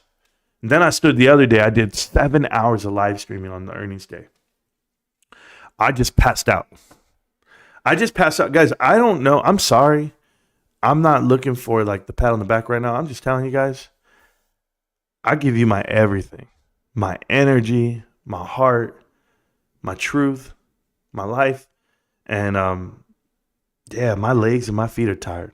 When I wake up in the morning, I'm actually hurt. Because this shit is real, bro.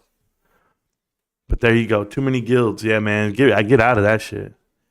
Thank you for the response. We'll go back and check all the other videos on this equity share fundamentals. I have a bit of real estate money, and I need to invest in something I'm sure of. Well, I'm sure that GameStop's going to be my best investment, but you do whatever you want at that point. I already filled that gap. It was at 1351, Elijah, 1355.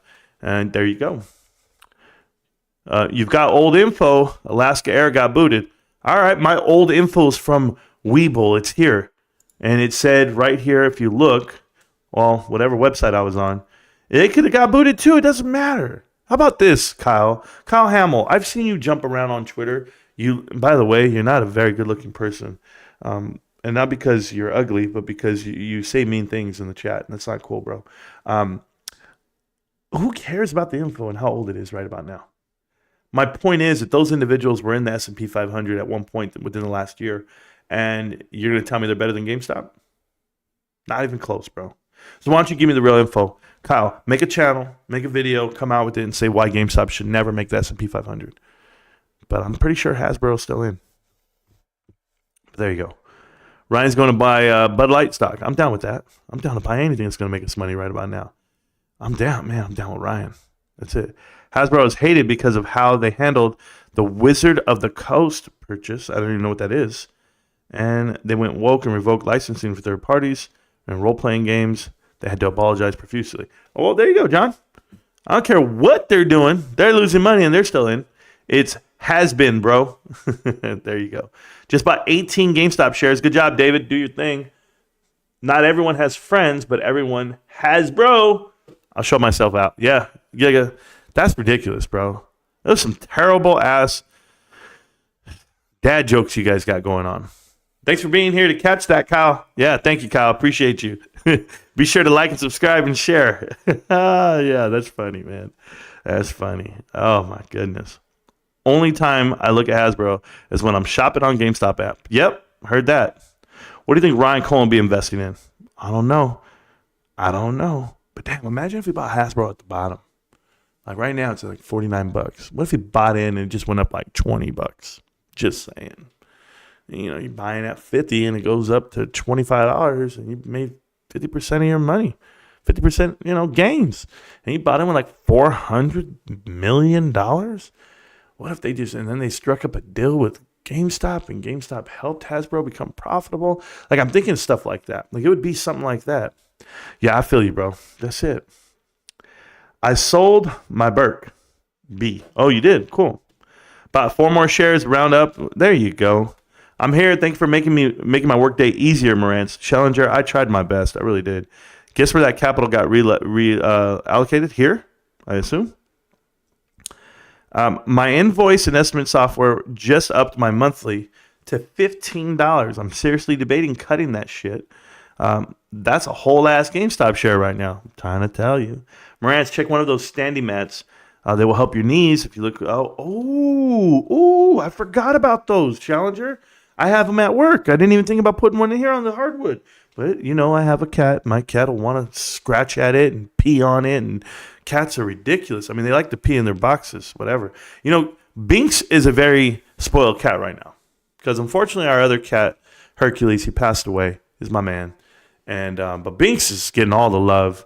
Binks has 2 cat litter boxes. He's got 2 bowls to eat from, and he's got the whole house to himself, man. Ain't nobody messing with him. The greatest trick the devil ever pulled was convincing the world he didn't exist. Correct, Kaiser Soze. Correct. You know what it is. What's up, Slaver? Loving the dream with pneumonia. There you go. Cool. No problem. Ryan Cohen gonna buy Chipotle around 1900. No. What is Ryan Cohen bought? Bitcoin. Do you think that would be a good investment? I don't. I think Bitcoin's pretty high right now, $40,000. So, and it's institutionally owned, meaning it can get manipulated at any time. I don't like it. I don't like that idea. I would like it if he bought ETH more so, but that's just me. Got another message here. Let me see what I got here. Is it Power Hour? Oh, it's over. There we go. Yeah. So we know this part. Look at this. Okay, guys, I'm going to tell you guys. I'm going to close it like this just so that we're clear on a couple things here. Because I was getting a DM about some stuff.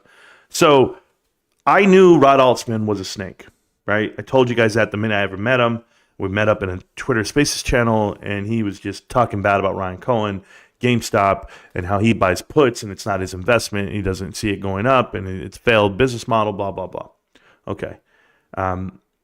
After the earnings call on Wednesday, he had more to say. And he just kept saying even more bullshit. You know, he's still on the short side of it, and all of his crew, they don't buy it. They don't buy GameStop because they think they're smarter than everybody. They bought Playboy at $40 a share, $30 a share, $20 a share. It's at 60 cents, 40 cents. They are dead broke. They put over $1 million into it, and they're asking people to go save them. So, Rod, just keep your legs closed, Rod, because you just never know what Ryan Cohen might end up buying, but he's definitely not going to buy Playboy. I hope not. I pray not. God, it would be terrible. But it doesn't matter. Whatever he buys, I'm down with him either way. So if he did buy it, I'd be like, oh, wow, I'm going to have to go buy some nudie magazines. No. See, here's the point. I knew you were a snake. I know Adam Aron's a snake. I knew all these YouTubers were trash. And I chose not to make videos about them anymore and attack them. So I'm not making a video about Pi-Fi and how he finally comes out and he shows his true colors because we've known them the whole time. You know, Pi-Fi, when he first talked about me on his stream, they said, hey, have you heard about that guy Marantz Rantz? He goes, yeah, I heard about him. He's not that educated on the markets. He doesn't know anything about day trading. And he literally said that. And I said, yeah, I don't day trade. I've never fashioned myself as to be a day trader. I don't know who brags about day trading and having that ability other than XBit and maybe John Wick sniping. But for me personally, I've seen all the losers come and go. Scavenger, Phil For Real, all these guys who claim they make trades and they make bets, and TMI. I guess TMI makes good bets. People were telling me. I don't know. Short the VIX. Jackson Hunter, trades, Matthew Kors. They all claim they're the best traders of all time, all these guys. But no, I'm good, man. I'm good. Because while they were all pushing out shit stocks and shit ideas, I've been talking about GameStop. And now that GameStop is the right buy, price, action, it is exactly what people want it to be. It's the biggest development that no one's talking about. No one's talking about this new investment policy for GameStop. They don't even understand it. But the ones that do, the ones that come around and they watch these shows and they get the info, they totally understand. But this is the time where everyone shows their true colors. For Pi-Fi to say this is terrible what they're going to do, and Ryan Cohen's some great investor, and it's just like, Pi-Fi, you're a plumber that's doing day trading on YouTube. Go to work. Or a concrete guy, whatever the hell he did before. I don't know. He needs to go do it again, though. Because he just spoke against a billionaire that's been extremely successful in the world of trading, not just developing a company in entrepreneurship. No, in e-commerce. His trading acumen has been dead on. So maybe he knows some really smart people and he's in the right circles. You're obviously not, because he's still making videos on YouTube about day trading. But speaking bad about GameStop, the only reason why you have a following is because you put GameStop on the screen and in the ticker. Don't ever forget that. I knew who the snakes are. I knew what they were. years ago. I can read people. You can read people. And I think that's why everyone shows up to hang out, because I'm the realest motherfucker on YouTube, period. I tell you everything. I tell you my whole life. I tell you what I'm going to eat for breakfast, what I'm going to eat for dinner, and what I'm going to slay in the middle of the night. So remember it, guys. We're on the right side of history. We've got a whole bunch of dudes and dudettes that are down with GameStop. Over 9,000 subscribers to the channel. I can't even imagine that number. I know people think it's a small number. Yeah, you try getting over 1,000 people. You know, we had 6,000 people watch the live stream for earnings. You try getting 6,000 people in one spot at one time and see if they're going to want to hang out and see what you have to say. Because it's GameStop. Win or lose, they want to know. They want to know what we're doing. Come see it. GameStop. Can't stop, won't stop. GameStop. I'm always going to be here, millionaires. You know where to find me. Peace.